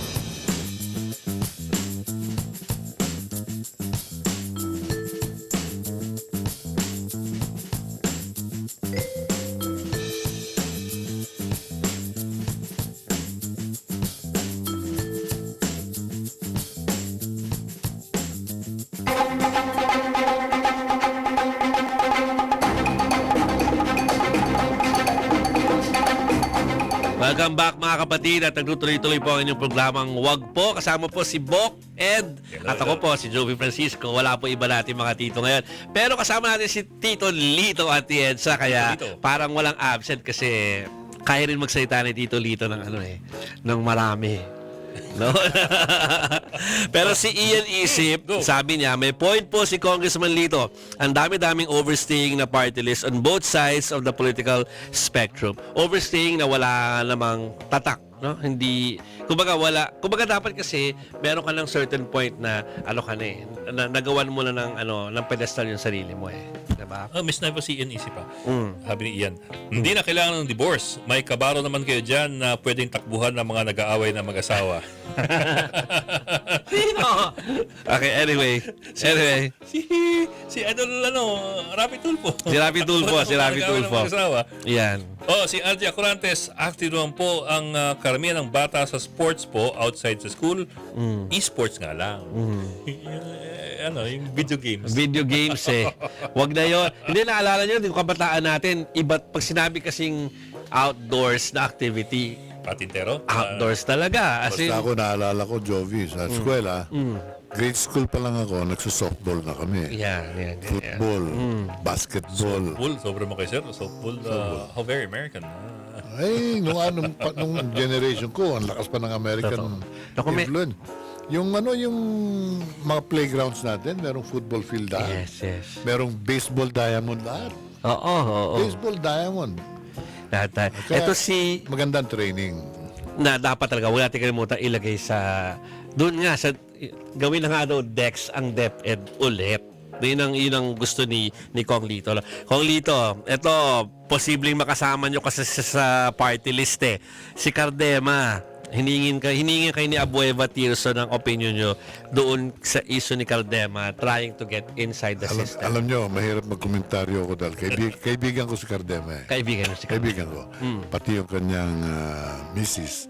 So, nano-hospital daw. Sana pagbigyan niya ako na nagtatanong dahil I would rather not make a comment because kaibigan ko. Actually, legal... Sa Youth Commission? Paano kayo anong relations? Before he was appointed, he was one of my friends helping me with communications. Magaling sila sa communications. That's their forte. Okay. So, tsaka basically, it will all boil down to a legal, usaping legal na yan if ever, no? Marami lang ngayon masadong drama yung issue na yan, pero it will all boil down to... Nagbabangayin sila sa Twitter. Bangayan sa Twitter. Ito lang masasabi ko, I cannot tell but really say something on it. Sana si Commissioner Guanzon, hindi nagko-komentaryo sa dyaryo, television, Twitter. Dahil judge Can you imagine if all our judges comment on the cases they're handling? Ito guilty to. Siguradong guilty to. Huwag naman. Okay. Pwede dapat sana wala na muna tayong komentaryo. Lalo na yung dumidinig na commission. Pwede. May point. Sir, may tinatanong. Kaya lang, syempre sa kalaban to Roll V. Aguilar, kamusta na po yung programa niyo sa kabilang station? Lagi po kayong extra na tagapayo sa mga bidang artista. Going strong yun. Alam mo, ang tagal na nun, inumpisa namin yun 1998. And we went against the tide. Ang usong mga programa noon sa television, bloody, violent, sex. Humiwalay kami. Values, family, healthy relationship, and happy family plots and everything. Sabi nila, hindi kayo magtatagal. Dahil ang kalaban nyo, sex, blood, criminality, war. War. Mali sila. Nawala lahat yung mga programang yun Ayaw na ng tao ng mga dugo at patayan sa television. Kami nag-survive hanggang ngayon. Going strong, 20 years. Stories within Manila yon, di ba? We started with Manila, kaya Maynila And I was mayor then. And I needed a vehicle to promote the city of Manila, kaya Maynila. Pero in a very pleasant way. Manila families, life of community life. But again, stressing on our golden traditions, character, as a people and as a family. They never gave us a chance. Maniwala ka, sabi nila, ay, sandali lang yan. Gusto ko manood ng mga sampalan at mga iyak. Melodrama gusto nila. O hindi, yung mga yun, tumiklop na kami. Maynila, tuloy-tuloy. Okay. At tapos nasa harap po namin, mga libro po ito na ni Congressman Lito Atienza. Pero ano po itong isa ay Maynila. Nung mayor pa kayo nito. No? Ano yung isa po? Yan it's my life story. This one. Yung mas makapal. Kinuwento ko yung mga dinaanan ko. Dahil dumaan tayo sa hirap eh. Alam mo, Joby, unang-unang trabaho ko, piyon. Alam mo yung piyon? Assistant ka ng mason. Yung Sa mason, mga construction. mason yung nagsisemento. Karpintero. Merong mga assistant yan. Ako, assistant ako ng mason. Ibig sabihin, utusan ka. Bumili ka nga ng 2 bag ng semento sa bayan. Bumili ka nga ng 5 kilong pako sa bayan. Yun ang trabaho ko. Sabi ko, meron naman siguro mas malaki-laking kita. Alam mo magkano kinikita ko nun? 2 pesos a day. Dahil ang mason, 4 pesos a day ang labor. Yung piyon, assistant ng mason, 2 pesos lang. Siguro naman sabi ko meron namang higher paying labor job, no? Walang competence, basta labor. Abis lang sa pier. Mataas magsweldo dyan. Nag-apply ako sa pier. Stibidor naman ang pinasok ko. Sabihin ng Stevino. Yung tiga-karga ka. Karga. Tiga-unload ng Guevara. Yung Guevara, yung barges. Ilalagay mo sa truck, yung trailer. Ikaw ang magsasalansa ng mga kahon doon. O kaya naman, kung kailangan magbaba ng semento, dadalhin mo, bababa mo yun. Magpapasang ka ng semento. Hindi ako marohasan na peke. Eto talagang pinasang ko yung semento, bigas, kung ano ibababa sa Guevara, papasanin mo. Alam mo sweldo kung magkano? Tuwan-tuwa ako. 7 pesos and 50 centavos. Ang taas, hindi ba? Ang taas kumpara sa dati mo. From 2 pesos naging 7.50. Doon ko nalaman na hindi naman pala neto yun. Gross yun. Pagdating ng paycheck mo, bawas ka ng 50 centavos, union fee. Every day. 1 peso, union lunch. Whether you eat your lunch provided by the union or not, may bayan. pagdating ng envelope mo sa yung Sabado, 6 days work, bawas na. 6 pesos na lang ang net ko. Kaya 30 pesos lang yung aking sinasweldo, linggo-linggo. Ay, grabe. Dinaanan ko lahat yan. Tapos nag-umpisa na ako maging clerk. Usong-uso nung araw yung salesman ng Del Rosario Brothers. Ang naalala ko yun. Nagbebenta ka ng refrigerator, ng mga electric fan. Appliances. Unti-unti. Tapos naging... Anong dekada na po yan? 60. Nag-apply na ako sa advertising. Nakakita ko ng ng ads dyaryo. Wanted, account executive, Philprom. Pinakamalaking agency yun. Nagtanong-tanong ako, malaki ba ito? Ako, pinakamalaki yan. Pero magaling yan. Nag-apply ako. Nakalagay doon sa ad, experience required. Pagdating ko rin sa personnel, si Mr. Noli Vasallo, sabi sa akin, may experience ka ba, bata? Sabi ko, wala po. Hindi ka na, huwag ka na mag-apply. Nakalagay dyan experience required. Sir, pagbigyan naman niyo ako. Subukan lang niyo. Bigyan niyo sa akin examination. Pag pumasa ako, okay. Okay. Pag hindi ako pumasa, pagtawanan niyo ako, okay lang niyo sa akin. Nakuha sa tiyaga, sa kasadasal. Okay. Wala, sabi rin sa sekretarya, Munina, bigyan mo na nga ng form siya. Ang kulit, bata yan. Tinira ko yung examination. Kadalasan karami ng question essay type. Describe to a foreigner who has never seen a bamboo tree. O kaya coconut tree. Mga o kaya you're selling a toilet bowl. How would you complete the copy? Nagbebenta ka ng toilet bowl. Nagbebenta ka ng sementeryo. Ano copy yung gagamitin mo? Headline. Mga ganun, mga related sa advertising. Nung binabasa niya, sabi niya, totoo bang wala kang experience? So, wala po. okay ang mo, okay ang resulta mo eh. Kano sweldo gusto mo? Naku, iba na. Hindi na 750, no? Para makuha ko yung trabaho, sabi ko, hindi ho importante yung sweldo eh. Importante po kapag umpisa ako sa PhilProm. Kung bigyan kita ng 10 pesos a day training, aba, salamat po. Dahil galing ako 750. Oo nga. Oo nga. O di, nag-umpisa na ako ron. Tuloy-tuloy na after that. After 3 months, nirekomenda na ako ng client. ESO, naalala ko eh. I was part of the ESO group. So yung gas station. Gas station, yeah. Yung kliyente namin na siniservice ko, natanong niya ako isang araw, anong pwesto mo? Magkano na ba sweldo mo, June? Sinabi ko, totoo, 10 pesos. 10 pesos a day, ikaw nagsiservice sa amin? Tinawagan si Pityodoro, yung may-ari nung Uy, inassign mo sa amin, clerk, ano ba yan?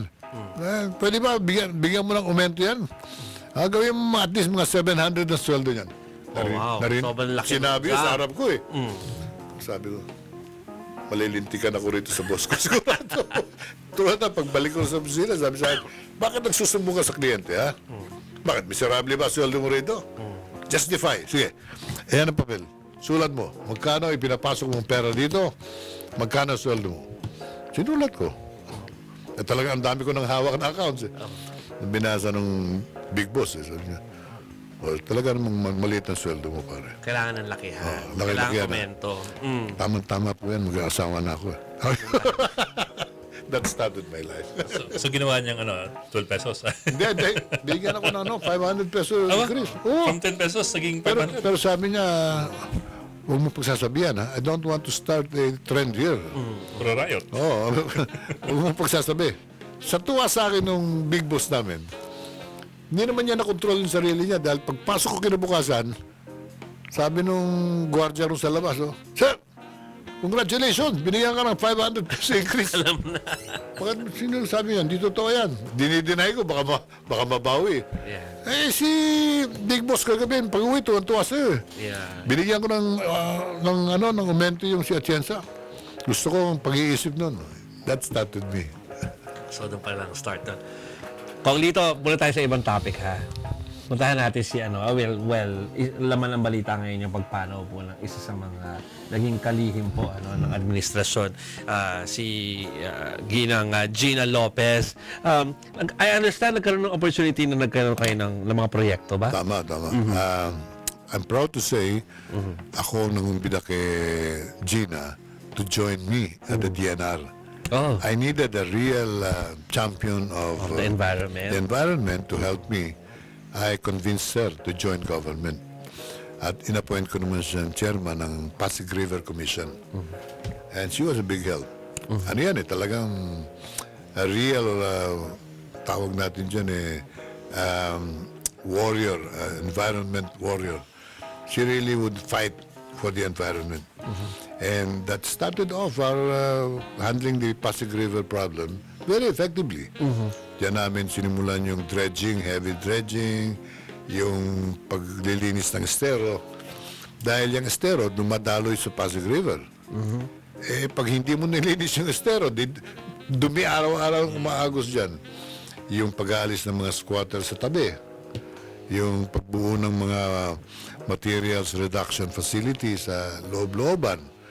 In other words, Gina helped me greatly as my chairman of the Pasig River Commission. Ang kabutiang naman, palad, nung dumating na si President Duterte, na siya, very stable Pasig River Commission chairman, nakita siya ni President Duterte. Nung nagpipresent siya ng sa Davao, ng accomplishment siya sa Pasig River, sabi ni President Duterte, ang galing mo kung ikaw na kaya ang tumanggap ng DNR portfolio, sabi raw ni Gina, tatanungin ko pamilya ko, Mr. President. Sige, kumonsulta ka. After all, sinabi, pumayag po ang pamilya ko. Oh, good. So you are now the secretary of the DNR. That was how she got into the secretaryship. But she's a big loss. Admittedly, and I'd be the first one to say, malaking kawalan natin na nakikipaglaban sa clean water, clean environment, climate change, and to protect the natural resources of the country. with the loss of Gina. Alam mo, from what I hear, sa kanyang pagdadala ng problema sa health niya, she refused to have the normal medical, chemical chemotherapy chemical treatment. Gusto niya yung natural, herbal. Siguro siya. Naniniwala siya sa kakayahan talaga ng katawan ng tao. Ako naman, I look at it, siguro, hanggang doon na talaga si Gina, but she has done a lot. In that short period of 65 years, I think she's about that age.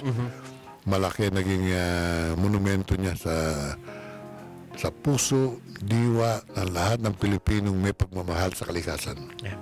Kung, sasanga lang ako ng kaunti dahil napag-usapan niyo rin yung Pasig River nung nakaraang linggo, yung mga picture, litratong lumalabas yung mga huling isda sa Pasig River na pagkalaki-laki yung iba. Parang, ano ba? Mga Is it safe to eat? catfish yun. No. Catfish. Pero yung isa, hindi mo kang catfish yung isa eh. Huwag kainin yun. Wag. Meron pang toxicity. Marumi ang tubig sa Pasig River. Sewage and toilet waste ang pumupunta dyan. Kasi yung dumadaloy sa estero, galing sa bahay. Yung estero, umaagos sa Pasig River. Kaya kung minsan mukhang malinis yan pag tumatakbo ang tubig, pero sa totoo, polluted yan, poisonous. Kung yung isdang nahuhuli dyan, maski na mukhang mataba, baka tabang lamig yun. Tabang may lason yun. Don't eat that. Ang pinaglalaban nga namin, pati yung Laguna, di ba, is fast becoming polluted because of the fish pen. Yeah. Ako, tuwan-tuwa ako kay Presidente Duterte nung first sona niya. Dinig ko yun. Sabi niya, yung mga fish pen sa Laguna, di ba, by December, tanggal na kayo dyan. I clapped so hard. Tumayo pa ako Sumakit yung kamay ko. Dahil, yun ang akin talagang gustong mangyari. Hindi malilinis ang Laguna, di ba, para pakinabangan ng lahat. Yung tubig inumin natin, pwede nanggagaling dyan What are the fish pens out already? Kasi nakikita mo sa... Aeroplano. Oo nga punong-puno. Kahapon lang galing ako sa isang side trip. Tinitignan ko yung Laguna, di ba? Puno pa ng fish pen. Lalo pa yata dumami. Dahil pumupunta ko dyan kuminsan-minsan, tinatanong ko yung mga isda. Walang pagbabago, sir. Lalo lang ho naging off-limit sa amin. So, but if it's illegal, how come it continues? Kasi it is a public lake. Yun ang gusto kong tanongin kay Pangulo. Bakit hindi natupad yung utos mo? Yung sinasabi ko sa Kongreso yan. Kasi it's a public lake and people are fencing off portions of the lake for their own use and they're polluting the lake, diba? Wala nang namumuhunan sa negosyo ng fish pan ngayon Nung araw, naalala mo? Sa Nabotas, sa bandang... Magpapahukay ka talaga. Oo. Malaking gastos yan. Bibili ka ng lupa. Tapos lalagyan ng tubig. Ngayon hindi. Magbabayad ka na lang sa Laguna Lake Development Authority. Existing body of water. Lalagyan mo na lang ng fence, Hindi, lalagyan mo ng corruption money. Oo nga, lagay. To be very simple about it. Bakit ka mag-i-invest? Maganda ng samantalang makakakuha ka ng 5,000 hectares. Thank you for Kailangan pa ng lupa para magpago ka ng fish pen Thank you for giving a story suggestion. Pwede na ulit kalampagin yan. Pwede na ulit kalampagin. Ako'y walang patid na kalampag ang ginagawa ko dyan talaga. Nakikiusap na ako publicly kay Pangulo. Binobola kami sa President. Sinasabi na babawasan. Andyan lahat ng fish pen. Ngayon, LGU ba? Hindi. Laguna Lake Development Authority. Sila may Sila nga. Binuo yan noong 60s. Ang kanilang mandate to protect the lake. But hindi to fill it up with fish pens. Yeah. Ngayon, ang tubig dyan, amoy lasang gilik, lasang lumot. Kakulay green minsan Pag kumain ka ng bangus na huli dyan, yung tiyan, lasang burak, lasang gilik. Hindi masarap. Doon sa dagupan, ibang-iba. Kasi bangus na galing sa dagat yun. At palaisda ang walang fish pen. Naku, next na ako. Sige. Si Yorme. Alam ko naman na super supporter niya si Yorme, Kaya natuwa ako doon sa video na kumakalat kanina na kasama niya si Martha Stewart, Nandito kasi si Martha Stewart, tinuro niya nila ng Manila kanina. Kasama si Berna, Secretary Berna. Tapos nung nagtatanong yata si over lunch itong si Martha kung what can you say about the history of the Philippines? Kaya kinantahan ng Yoyoy Revillame na ano ba? Yoyoy Villame. Sorry, sino ba sinasabi ko? Yoyoy Villame. Kinanta niya yung parang history song niya, di ba? Si Isko. Kinanta ni Isko kay Martha. Natuwa ka siya. Basta yung yung nandun yung natin, how we became a From people. Magellan. Magellan. Nakakatawa yung kanta niya yun eh. Kinanta yun. Nakatawa kami ng tawa. Pinapanood namin kanina sa newsroom. So, doing good. Ang inyong Yorme. He's doing very well. Because he's doing the basic. Wala namang umunlad na lungsod na marumi na may basura sa kalye. Hindi na nangyayari yan. Dito na lang sa Maynila nangyayari yan under the old administration. Sabi nila, huwag na raw babanggitin. Past two, sino doon? Huwag natin banggitin ang pangalan, pero yung past administration, hindi nagtrabaho yun. Okay. Yung basura, hindi kinokolekta. Tapos, maraming mga kapilyo ang nangyayari sa Maynila na wala sa lugar. City Hall services back down, the hospitals back down. Of course, he claims na tumaas ang pera, pero sabi naman Isko, nasaan ang pera? Nag-iwan ako ng 10 billion dyan, sabi ng isa. Sabi ni Isko, nasa yung 10 billion? Wala akong nakita. Anyway, so Isko is doing the basic. Very good. At sa akin, sa grading yan, AAA yan. Basic muna eh. Linisin mo, kolektahin mo basura everyday. At yung broken window policy, wala ka dapat bulok na portion. Yeah. Yung mga palengke, yung mga linisin yan. Nagawa naman namin yan. Alam mo, ang magandang kapalaran ni Isko, kasama ko siya itong aking administration. Yung buhay ng Maynila, kabisado niya yan. So he's doing the basics of buhay ng Maynila. You cannot inject life in a city na talagang maruming-marumi. So, yun. While you're improving the bureaucracy, you're convincing the City Hall people of your vision, you're actually delivering already to the public. Para sa bayan eh. At there'll come a time, he will go into massive infrastructure and kailangan gawin din niya. Habang ginagawa niya ngayon, I'm sure nagpaplano na yan. Nagpaplano sila, meron siyang mga consultant na magagaling. So I see a bright future for Isko Moreno. Basta ituloy niya yan, maraming pangangailangan ngayon ng bansa natin sa mga magagaling na executives. Do you think, sir, in 2022, he will go for re-election or will he aim higher? Depende yan sa magagawa niya. And I think he's doing it right in the sense na hindi tumitigil magtrabaho eh. Huwag ka muna magpapahinga, Isko. Ang pahinga mo after 9 years, kung tutuloy ka. Kung hindi naman, ang pahinga mo after the 3 years. Then you shift to another higher office. Walang pahinga yan. 24/7 yan, trabaho dyan. Kaya yung, yung trabaho namin sa Kongreso, Joby, ano yun? Holiday kami ron. Parang 9 to 5 job. Three days a week. You know that. Yes. Pero mayor, 24/7 yan. Kaya in the middle of the night, tumatayo si Isko, nakita nyo? Yes. Lumalabas. Nag-i-inspeksyon. Nagtatrabaho. You feel good because alam mo, yung City Hall, yung mayor mo, is looking after your needs and your hindi ba may danger din na yung ganun ka high profile ay pwedeng maging target naman ng mga kalaban na maaga pa lang babakbakin na? Ay, target na rin siya ngayon. Narinig ko yung isang politiko, yan, stupido yan. Huwag mong pansinin yan, mga ganyang klase. Ang payo ko kay Isko, yung mga nagsasalita ng ganyan, wala na yan. Burado na yan, kaya nagsasalita ng mga masasama. Yeah. Basta gumawa ka ng mabuti, mananalo ka at mananalo ka. That's exactly the formula that I use. Ginawa ko lahat ng tama. I worked hard. 28/7. 24. Maliit pa yun. Dahil talagang walang tigil ang trabaho ko nun. Re-election ko, sabi nila, babalikan ka nilim. Naglaban kami nung year 2001. Talo siya. Tapos sabi nila, pagtutulong-tulungan ka sa 2004. Eh, maganda yung ginagawa ko eh. When people are behind you and appreciate what you're doing, walang problema re-election. I won with the biggest margins in 2001, 2004. Ganyan mangyayari kay Isko.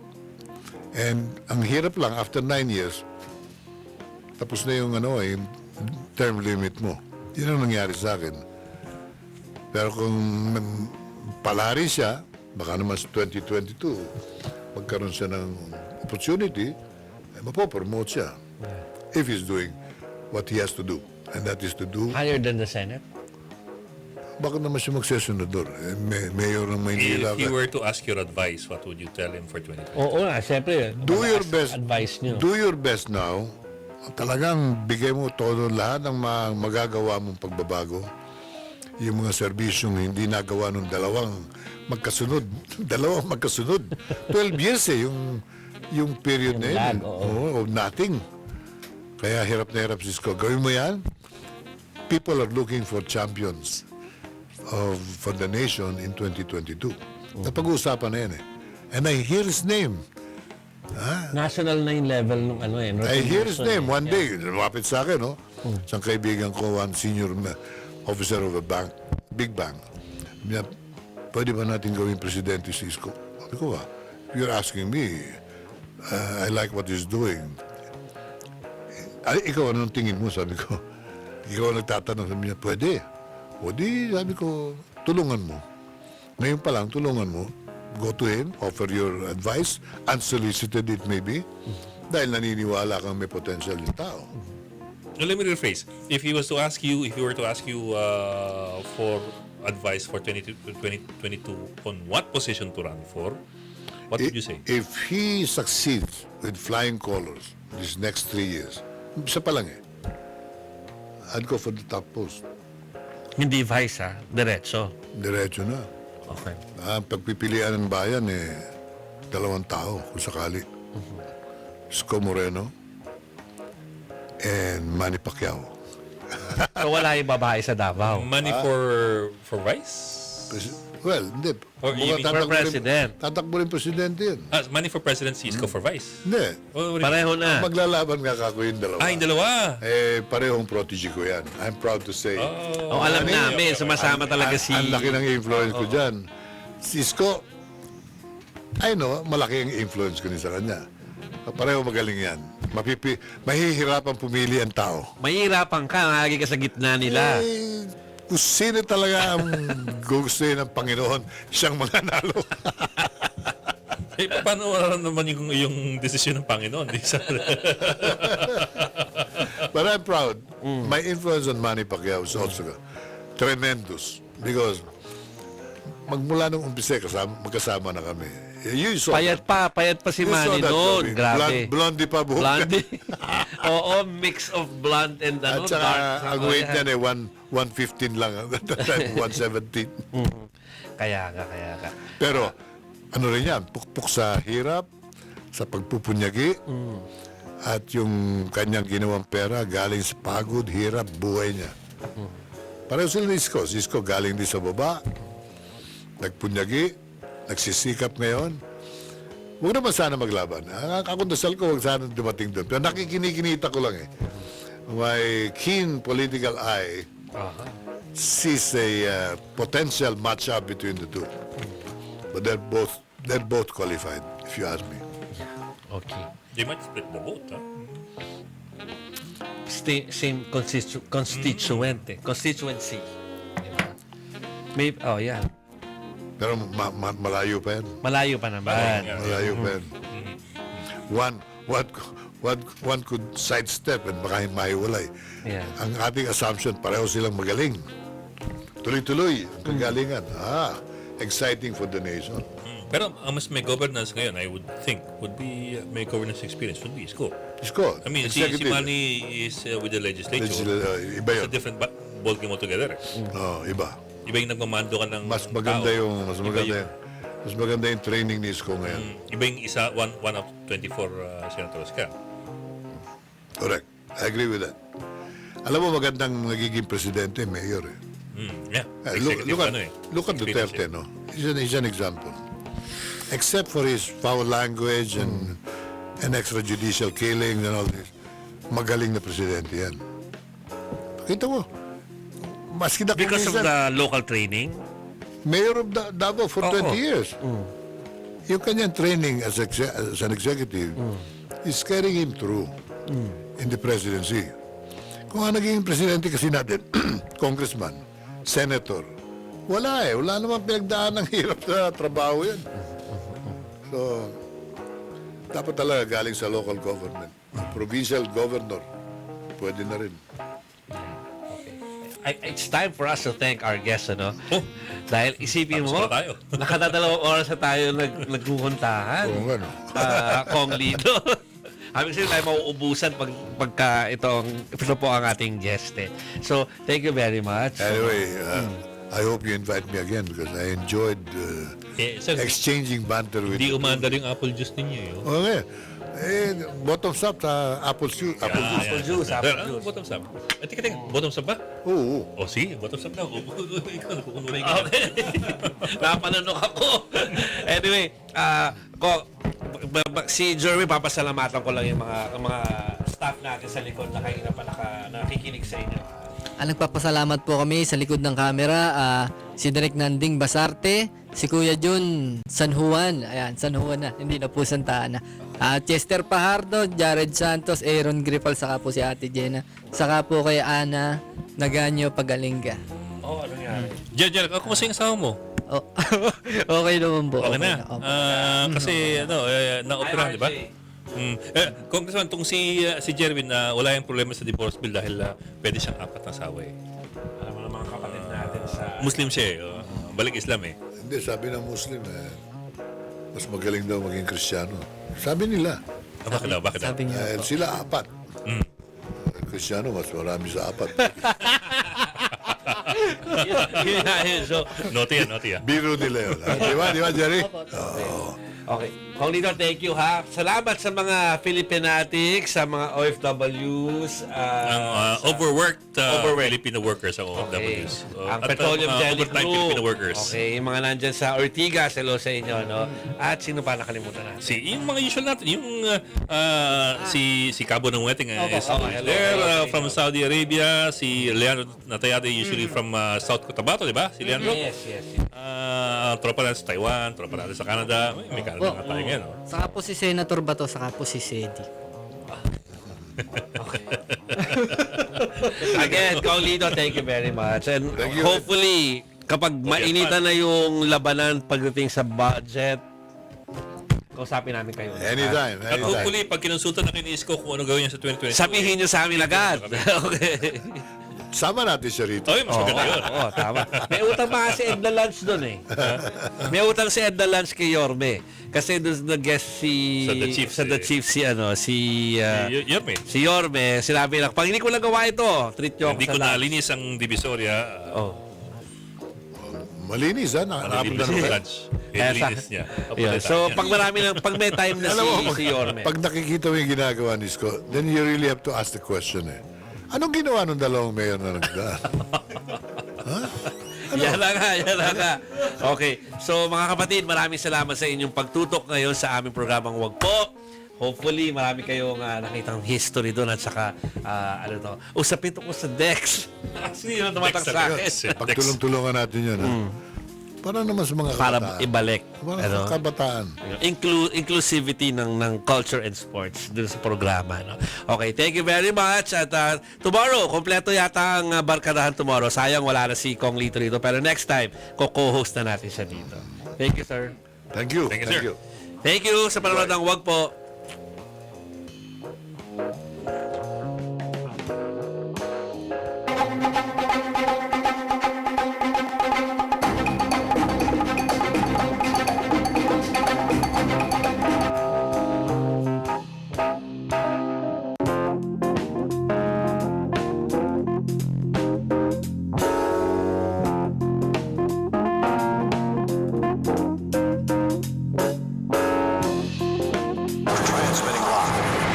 Transmitting live from our brand new studios at TV5 Media Center and Reliance Mandaluyong. By land, by sea, and on air.